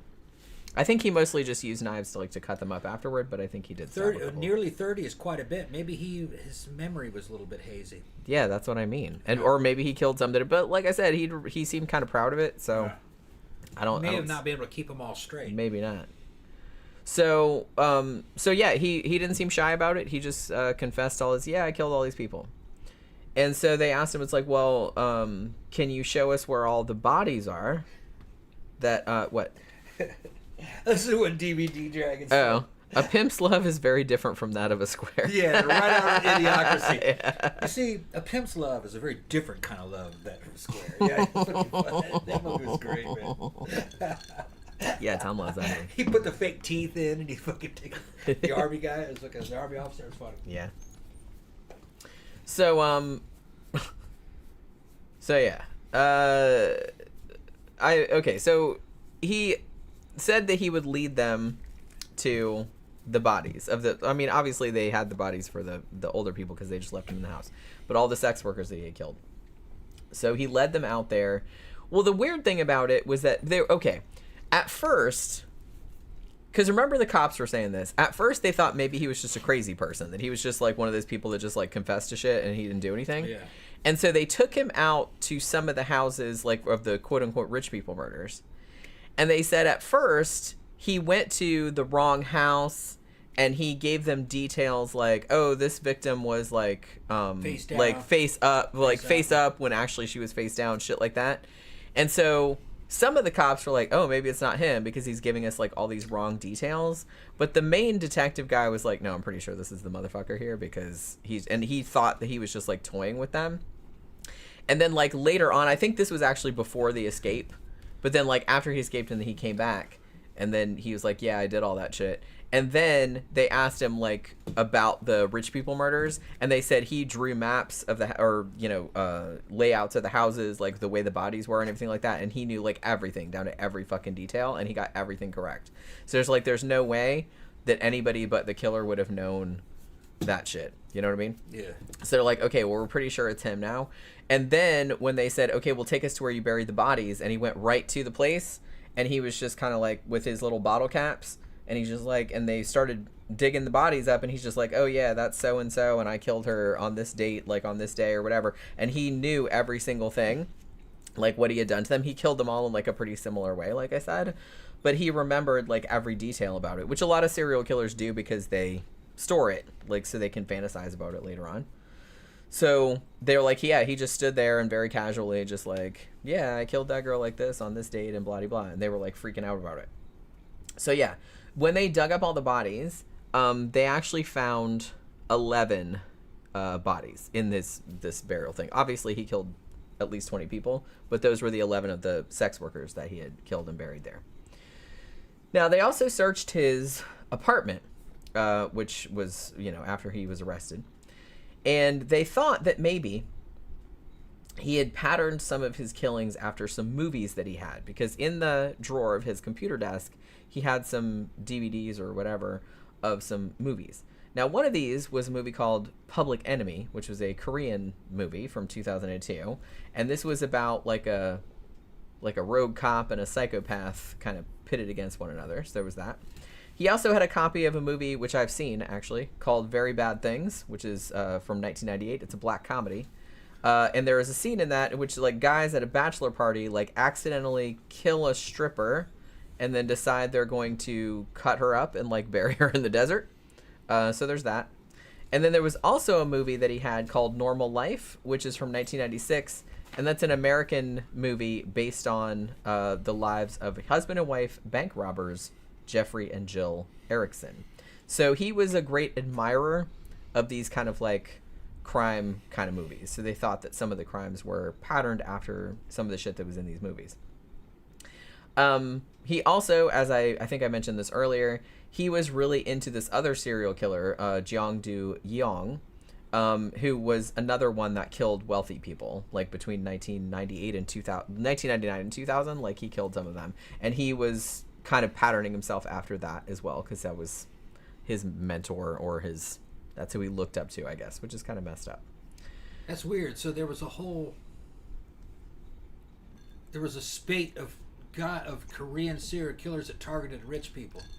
Well, just the two of them. Just those two. But Just they were those rare. two. Serial killers were rare. Yeah. And it was kind of around the same time. Well, this guy was a little bit earlier, but It's weird because in American Western culture, serial killer is always a sexual motive. almost always. Oh yeah, pretty much. It's always. If not, then it's a mass murderer, and it's not quite the same thing. Tammy's like, Pookie. I know. Yeah, that's Pookie. She's like, hey, Pookie. She's being cute and everything. This cat's getting heavy. Oh. Yeah, She's we have like, to shut get up, you a Daddy. running wheel. Like a hamster wheel. They get her a Yeah, little workout thing. Yeah. I already told her I was going to get her a little Richard Simmons outfit. And some little, like, Getting heavy. dumbbells. Yeah. She's not that heavy. She's having fun, though. Yeah. Having fun eating all that food, huh? She's like, yeah, Yeah, I'm a cat. yeah, I can just do yeah, whatever I she didn't want. do I don't it. have to be She's ripped or nothing. Looking at the fan. Yeah, See the she doesn't like that fan. She loves fan. She doesn't like Move that it. fan. Yeah. She keeps looking at it. It's like, every time I turn that fan on, she looks like super offended. Yeah. She thinks it's gonna fall. Well, it Yeah. might. I can't it's like a- can't blame her for that. like a- I don't really like it being on either, but it's fucking hot in here. Another thing too is that when they went and searched his apartment, and I think you mentioned this earlier, they said they went in there and it looked like, oh my god, he's a fucking neat freak. They're like, everything was like spotless. You know? And so I was like, well, obviously he killed at least like 9, 10, 11 women in there. So yeah, he's going to clean the shit out of it. But I guess he didn't know about luminol. So again, not real smart on the criminal thing. It's like, haven't you fucking seen CSI? Did they have CSI back in the 2004? Maybe not. Oh, CSI. Well, didn't they have Yeah, like true maybe. crime shows and shit like that? I Maybe, thought yeah. everybody knew about luminol. You Yeah. can clean the blood off all you want. They spray luminol on that shit. They can still see all of it. And they said they went in the bathroom and sprayed, and it looked super clean. And they sprayed luminol, and it's like there was just fucking blood everywhere. It was just like everywhere. They're like, it was all over the ceiling. It was all over the walls. It was just all over the fucking place. So it's not as clean as you think it is. But yeah, Picks up jizz too, I think. it does. Yeah. It does. Well, yeah, that's why if you watch Another Dirty Room, Yeah. Dan Bell's show, Yeah, like a lot of times they'll have like the luminol, the black light, and they try to like they'll spray it on Yeah. the hotel comforters. It's just horrifying. And it was like up on the walls, like underneath the desk. There was one that was like underneath the desk, and it was just like cascades of it, like and he was like, oh. It's like, well, it's like somebody just like sat there and did it like again and again. I guess this is messed up. You would never never sleep in a hotel ever again if you saw that shit. That's why I try not to think about it, but you know. So yeah. Also, there was an incident, and they went into this on the documentary as well, where the mother of one of the victims, and they showed the footage of this. She ran at him because they were bringing him out to they were taking him to the prosecutor or something like that. So they were like transferring him from building to building, after they caught him. And one of the victim's mothers ran up at him with an umbrella like she was going to stab him or something. And one of the cops who was holding Yoo Young-chul kicked her and she went tumbling down the fucking stone stairs. This old little, she wasn't old, but she was like an older lady, like tumbling down the stairs. Yeah, like a middle-aged lady. Yeah. They didn't realize, I guess, who it was at first, but I mean, still not a great look. Yeah. But like when they had the cop out there that did that. When everybody knew about it later, they were just kind of like a bunch of them got like demoted and like shit like that, because it's like I said, that was one of the big, and because she even said like after she fell and stuff like that, she's like, if you had like, she said something like, if you had acted sooner, like my daughter would still be alive or something like that, which is fucked up. Yeah, they kind of lost their cool. They did. But they fucking he didn't mean it, I guess. He just saw somebody coming at him and he just like reacted without thinking about it. But if you see the footage, it looks bad. I mean, it's like, this is a little middle-aged lady, and here's this cop like just kicking her down the fucking, and she goes tumbling down the fucking stairs, and I'm just like, great. Here's the thing that's looking funny. Earlier on, I was talking when Miss Lee was here. I was saying that Koreans are kind of milquetoast. They're not real violent, but there's some caveats to this. I think because the society is pretty kind of like emotionally kind of a little bit uptight. They're kind of guarded. They're, like you say, you call them conservative in a way. They don't get real expressive. They try to keep the emotions down. Because of that, when they get pissed, sometimes they get hilarious. Because they're so they fucking lose it. Because they're so pent up. Because they're kind of pent up, they fucking lose it. It becomes like nerd rage, though. You know, it's what we call it, like nerd rage. So I saw the video of the cop kicking the old lady. That's kind of what it looked like, nerd rage. It's because they got accused of, they're being accused of being incompetent, but they have been working. They were fucking working all fucking day and night, sleeping in those offices and shit. They weren't even going home. And a dude just lost it. And she physically came forward, and it was an instant fucking retaliation thing. Yeah, he didn't think about it, you know. And he didn't kick her that hard. It was just, he knocked her back with his foot. I think it'd be a better way to fucking describe it. She went flying. You know, she wasn't a real physically mighty person, of course. But it was like, I could see in his face that Korean nerd rage, man. Fucking, that was sometimes would happen with Katusas we were working with, you know, Korean soldiers we were working with, they'd fucking lose it. It's kind of fucking funny. They don't quite get mad the way a Westerner does, you know what I mean? They don't just let it out. But they go over the top, man. They go over the top. You know, like, remember the dude fucking attacking the front of the van, front of the van? And that was like the victim's brother, yeah. Koreans, when they get emotional, man, they fucking get melodramatic, man. Real fucking emo.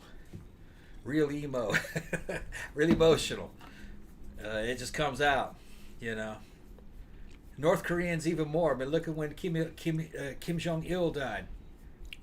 They got out there pretending to cry as hard as they can. Well, you know, they're like that. Koreans are kind of softies. They're kind of soft-hearted, you know. But it's just funny, man.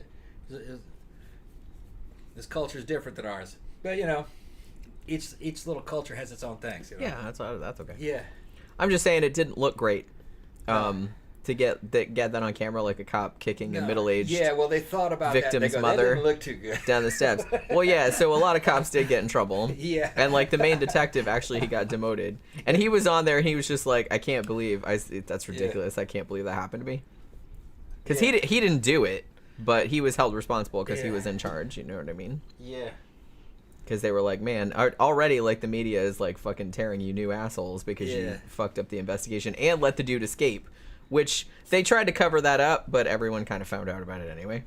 Yeah. So they weren't looking too good. So everybody was just kind of like, why? Like, all these people are dying, and you're not doing anything. So, you know, they were under a lot of stress. I get that, but yeah, they did kind of whiff it, and they admitted that as much. And like I said, it's better now than it used to be. So at this stage, they're like, okay, they had to admit they didn't have a fuck ton of physical evidence. Like, obviously they have a lot of kind of like what you would call like circumstantial evidence. Yeah, they got like the matching shoe prints from all the rich people murders, like 3 or 4 of those crime scenes that was the same shoe print. They had the fact that Yoo Young-chul drew maps or drew charts of like what the insides of the crime scenes looked like, and he got all that correct. He obviously led them exactly to where all the bodies were and knew who all of them were and stuff like that. So that's good. But they're like, we wanted something that was like definitive. We wanted like some DNA evidence. So they did eventually end up finding the murder weapon. They did end up finding his hammer, like when they were searching through all of his stuff.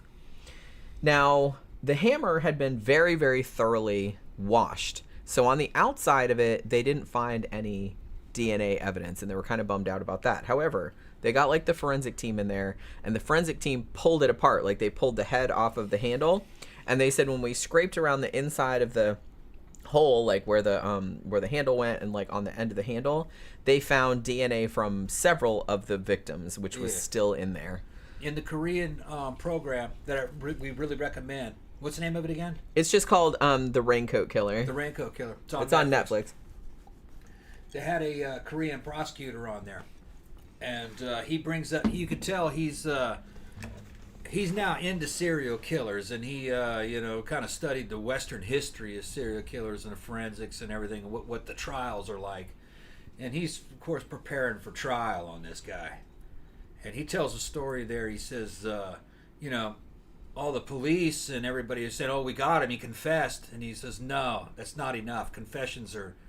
You have to have bullshit. Physical evidence. People confess to shit all the time that they didn't do. He says, "I want this dude." He's like, "I want this dude locked up." And he talked about the West's experience with this thing. And he said he said he wanted to find DNA evidence on that fucking hammer, and eventually they did, but not on the outside. It's on the inside. Yeah, they had to pull it apart. They pulled it apart, and there was some DNA evidence, and got him. And I think it was more than one person's DNA. It was, DNA in there. They found several of the victims' DNA. That way you can prove that there's a physical link between him, that hammer, and those dead victims. Yeah. And there's no way to deny it. Right. So he can't come out and go, "Well, I just made all that shit up," because you at least got him on these 3. How do you explain them damn 3 different DNA profiles? How'd they end up on your hammer? Right. Those people are all yeah. killed There's by really the no hammer. way to explain. There's no way. So that's what sealed his and they fate. really, really wanted to get that, and they were afraid that they wouldn't because, like I said, the outside didn't have any because it had been pretty thoroughly washed. He had thoroughly washed everything. Yeah. But he didn't think to take it apart and wash the inside. There's a big difference between, in the program, you'll see there's a big difference between the attitudes of the Korean cops and the detectives at the time and the prosecutors. The prosecutors are sounding more Western, a lot more modern. All right, you got to have fucking modern forensic proof. The Korean cops at this time sound more like American detectives of the fucking 50s. Yeah. Kind of behind the times. It's like, well, he confessed. We got him. He confessed. We got him. Yeah. I'm like, no. Court of law doesn't work that way. It doesn't stand up, really. You got to have other shit. Might take him 10, 20 years, but that dude eventually might fight his way legally out of that damn prison cell. You got to seal his fate, man. You got to have physical evidence, proof. They got it. Eventually, they did. Yeah. So they were very excited when they got the DNA evidence, like of several of the victims inside of the hammer. So, as far as Yoo Young-chul goes, he did say, and I don't believe this for one second, he did say that he was sorry for what he did. However, he also said that if he had not been caught, he would not have stopped killing. That he would have just kept going, because why not, I guess. Yeah, he said, I had no intention of stopping the killing. That's what he said. Now, they had a psychologist, examine him.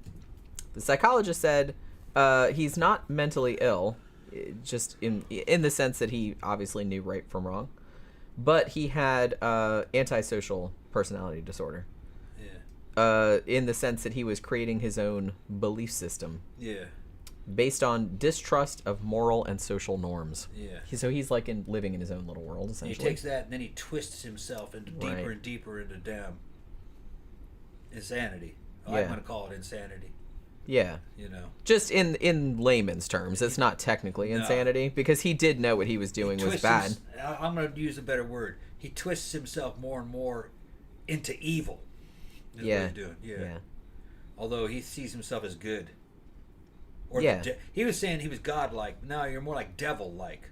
More like the devil. He drew pictures of him and the devil. Yeah. So I think he knew. He was just lying to people. Well, but He was trying to come across as like he had a righteous cause. Yeah, no. Kind of. I think that's what he wanted to be seen as. Yeah. That's what he was telling them. But I think deep down he knew that he was the devil. Yeah. He was punishing them in a devil-like way, like that. They belong in hell and they're going to come with me. That type of shit. And he's the devil too. Interestingly, several of the detectives called him that too. The devil, yeah. That he was like the devil because they had never seen anything like that. Yeah. Like, if they were saying that even before they caught him. Like, when they went to the crime scenes, they were like, a devil did this. Yeah.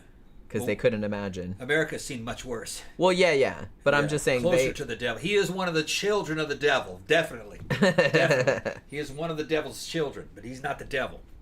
They get worse than that. Yeah, that's if you can believe it. But yeah, this is fucked up. And I kind of had this mentioned in my notes, and they mentioned this in the documentary as well. He said that he didn't seem bothered at all. He didn't have any remorse for what he had done. He said that the only time during this whole spree that he actually felt afraid or felt fear was that when he was in the course of mutilating one of his victims, one of the sex workers, his son called him in the middle of it, and he had to like talk to his son on the phone. And his son was like asking him normal ass questions like, "Oh, hey dad, you sound funny. Do you still have a cold?" and stuff like that. And he said that kind of weirded him out. But it's just kind of like, what was he doing? Cutting her up? He was cutting up a a woman. Okay, yeah. Can you imagine, like, you're cutting up a woman and then your son calls, "Hey dad, how are you doing?" And he was like, his son was like 11 or something. Yeah. And that didn't like give him pause. I guess it did, but not enough to make him fucking stop doing it, did it?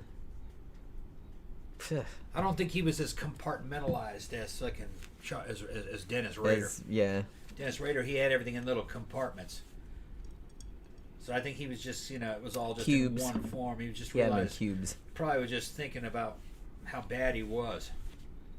Yeah, I mean, that's fucked up. That's fucked up. He's doing this, and it's not giving him any relief. It's not making him any better. He's probably getting worse.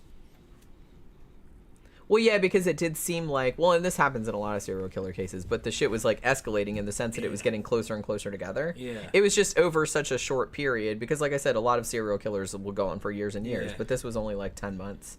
So it was more like a spree. They have these inner drives, these inner desires, and then they try to satisfy them, but they never get satisfied. It becomes hollow, so they try to escalate the amount of people that they're going to kill. Yeah, because they think, I just need that bigger hit. Yeah. Of whatever, but yeah. Although I sense there's something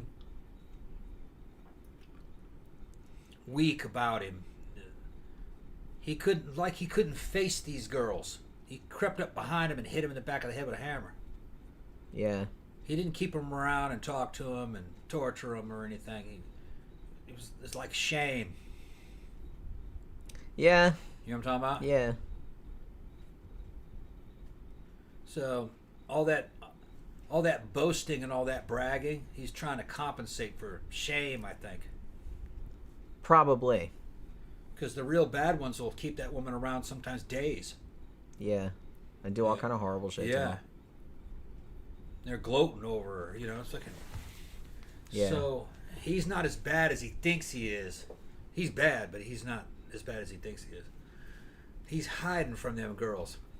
Yeah. He's creeping up behind them, pow, and then that's it. And then he cuts. She didn't even out. know. Yeah, she didn't even know what happened. Probably. I mean, I hope she. How much on bet those girls didn't even know what happened? I hope they didn't. Nah, probably because that's a blunt force trauma to the head. They just saw stars. Even if it didn't kill her instantly, he just hit her a couple more times. They didn't even know what happened. Probably.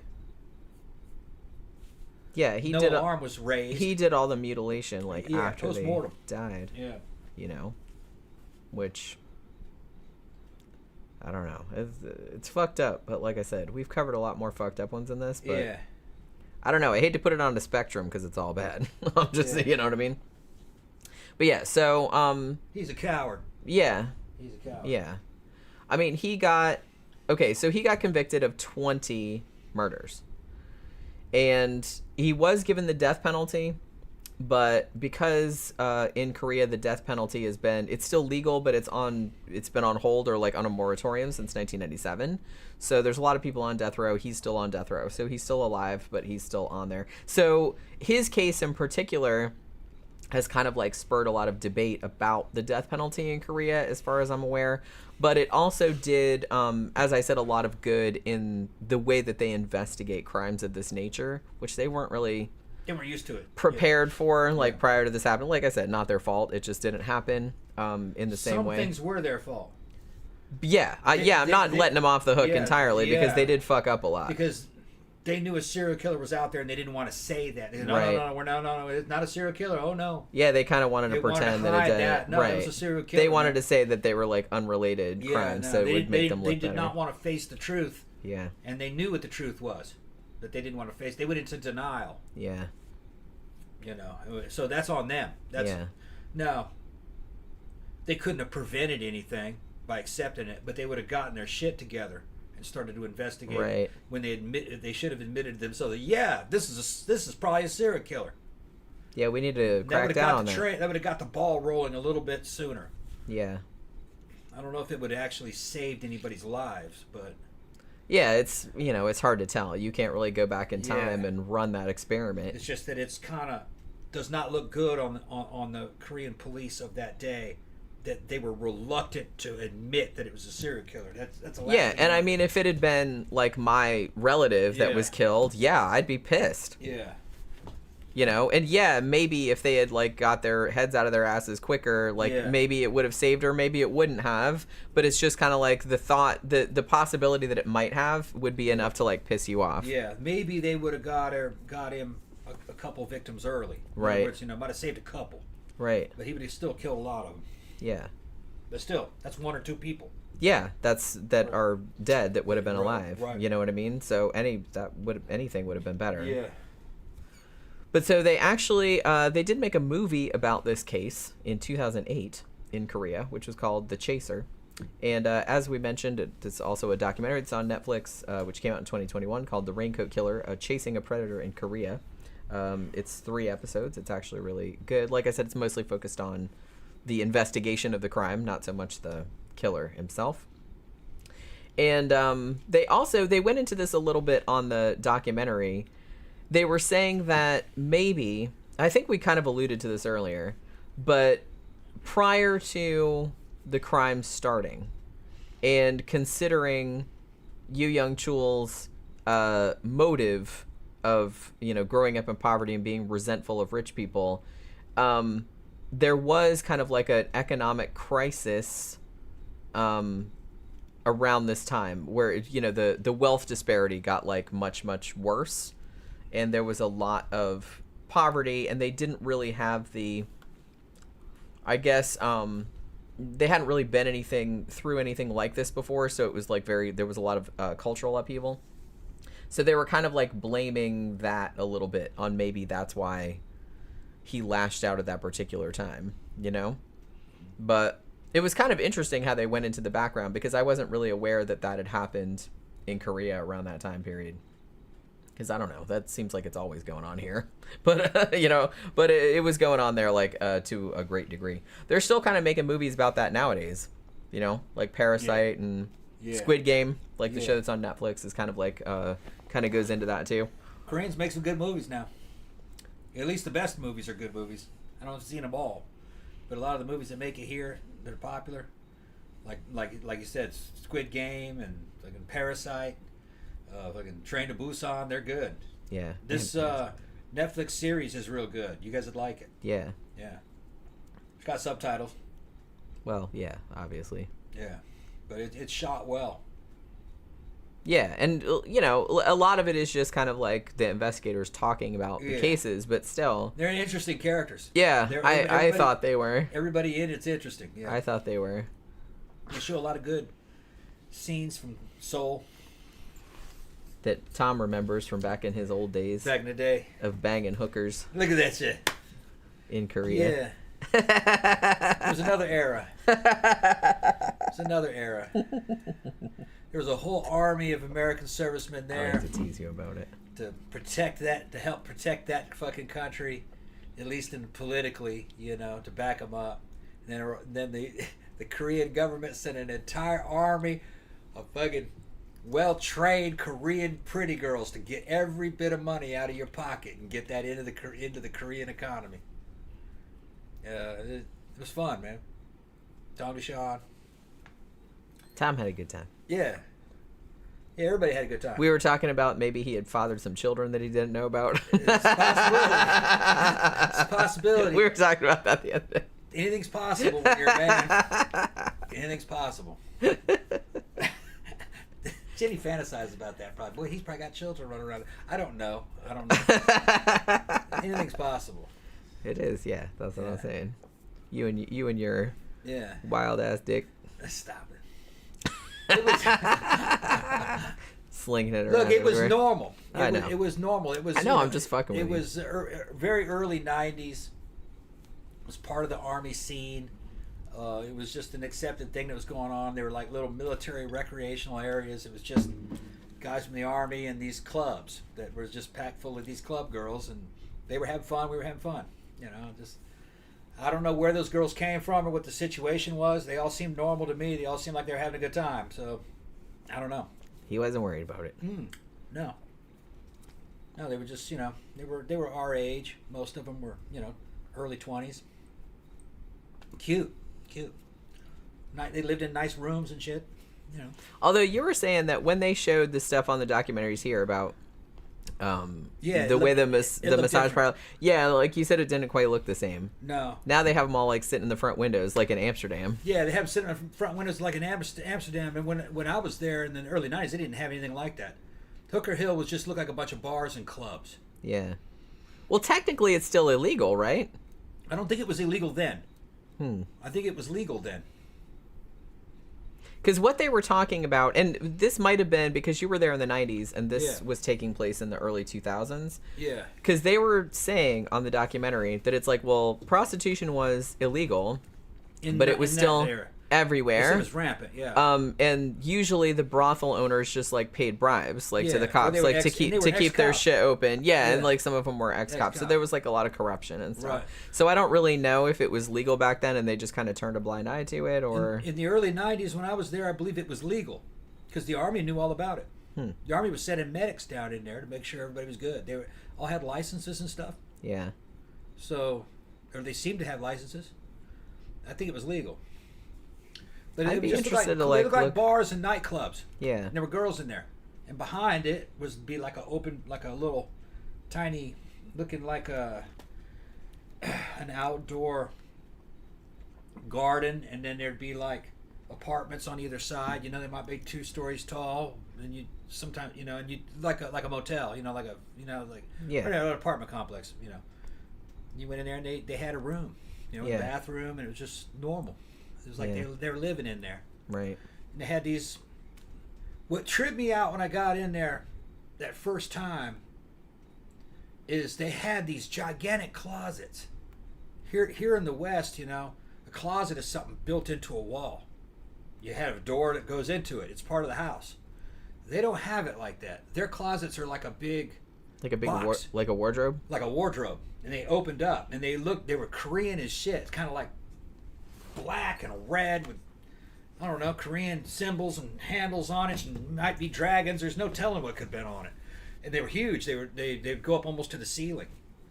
So it had big wood furniture in there, big beds, colored lights, black walls, and colored lights and black and red and gold, and then another girl's, her shit might all be like blue and silver, and I guess they lived in there. Nightstands and looked like just some girl's room. Yeah. They lived in there. Now I don't know if they traded up. Right. They probably didn't live in the same one all the time. It was like a hotel. She's probably living in there that night. They probably traded up, but I don't know. They had a closet in there. It was probably all her stuff in there. I mean, it would seem easier if they would just stay in the same place. Yeah. And it just seemed like a normal, regular shit. And I don't even remember paying because they would just fucking pickpocket you like that and take the cash right out and put the wallet right in your pocket again. That's how good they were. They're fast. Yeah. No negotiation or anything. Just They just took And your you go money. back there, yeah, and I would, and I'd count the change, and she didn't take everything. Just, oh, that was probably about $50. Okay. Right. Yeah. They wanted to make it seem more like a real Yeah. experience. Yeah, right? yeah. So they just like Yeah, and I don't think they took the same amount every time. It just depended on what they were going to take from you. whatever they needed that day. Yeah. I'm kind of We short didn't- this month. I'm just gonna Yeah. I'm just gonna take a little bit extra. Yeah. They won't And then that notice. shit was over, and they'd fucking walk down the club, and then she'd go, bye-bye, fucking, then she'd go off, and you go, oh, see you, and let's get out of here. Because your friends would be with you, you know? Right. You'd be waiting for somebody else to come out. Yeah, he's been there a long time. And then he'd come down, oh, you guys ready? Let's go. And then we'd go to another one. Now, it wouldn't necessarily be to hook up with girls. Might just go to another one. It's like, we're going to leave this in the past, and then we'll go over to this bar over here. Leave this in the tank. Yeah, right, yeah. Like this shit didn't happen. Yeah, yeah. You look like the cat like scraping fucking kitty litter over the poop. You know what I mean? Yeah. Like that kind of Yeah, gesture. I was like 21. And some of the guys with me were only like 18, 19. Yeah. Guys, you know.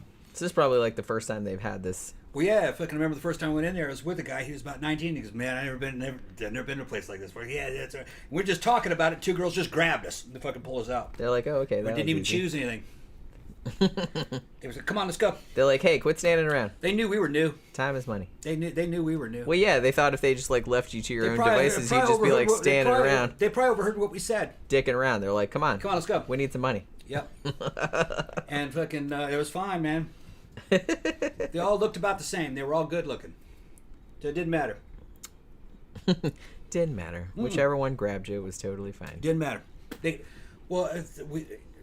Pretty much all my friends would agree that we didn't pick them; they picked us. Yeah. You really want one to pick you in that club type situation, Right.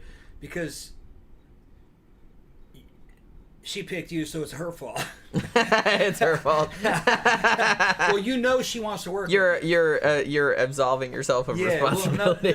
No, that's a funny way of looking at it. What it is that she picked you, so therefore you know she wants to work with you. Right. If you picked her, there might have been a way you might. Think She to might have been yourself, like not yeah, like might have she been, didn't yeah, really I don't want to be wanna into do- it. She's right. like, oh fuck yeah, this. You see, you don't I didn't want want this dude like Right, yeah, picking exactly. me.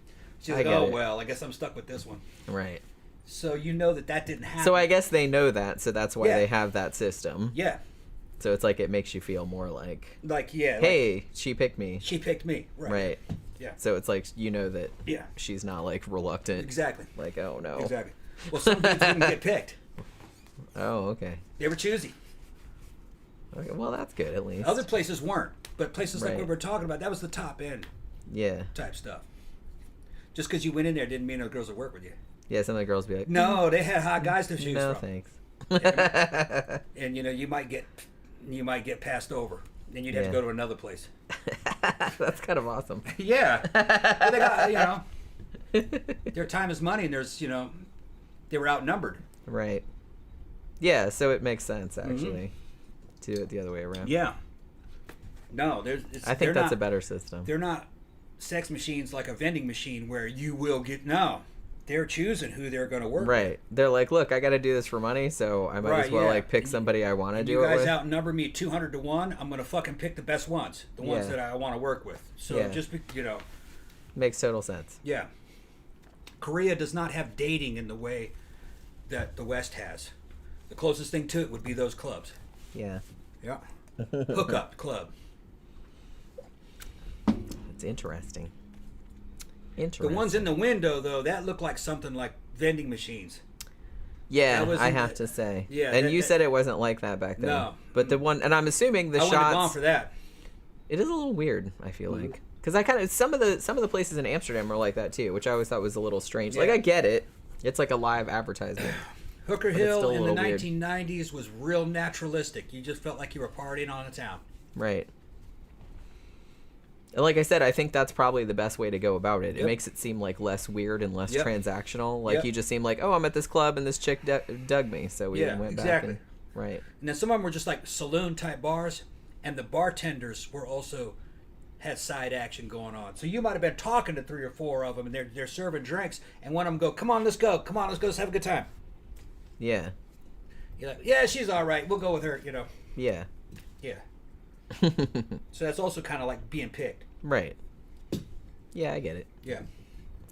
All right, so You were anticipating 2 hours. We've now been on for 3.5 hours. Man. So Long show. I mean, yeah, It's 11. but I guess people don't mind because people are still here. This fucking nail keeps breaking off, and I keep dropping it, and I don't know where it went to. Got to glue it back on. I know, but I can't see because it's too dark in here. All right, so I guess we're gonna wrap it up because it's almost 11 o'clock. Yeah. And I probably need to go to sleep. Yep. Because I woke up at 5:30 because I had to pee, and then I couldn't really go back to sleep. So I'm just like laying there, like, man. So I'm very, very tired. I'm actually like surprised I'm still awake. Yeah. But all right. So thank you everybody for dropping by this evening. This was actually a fun show, even though it was a fucked up topic. So hopefully you guys enjoyed it as well. Remember to come back on Friday night for our sidetrack show where we don't have a topic. We just talk about whatever the fuck we feel like talking about. That might be a pre-game show because I think we're going to Memento Mori on Friday night. Yeah. I think Memento Mori is this week. Yeah. So we'll see how that goes, but I'm not sure yet, but we'll see. And also remember we have the sponsor affiliate thing now, so there's a link for Audible in the description box, and if you click on that, you get 30-day free trial of Audible, and we get a commission off that as well. So if you wanted to get Audible, this is a good time to get it. So we will see you guys again on Friday night. Good night.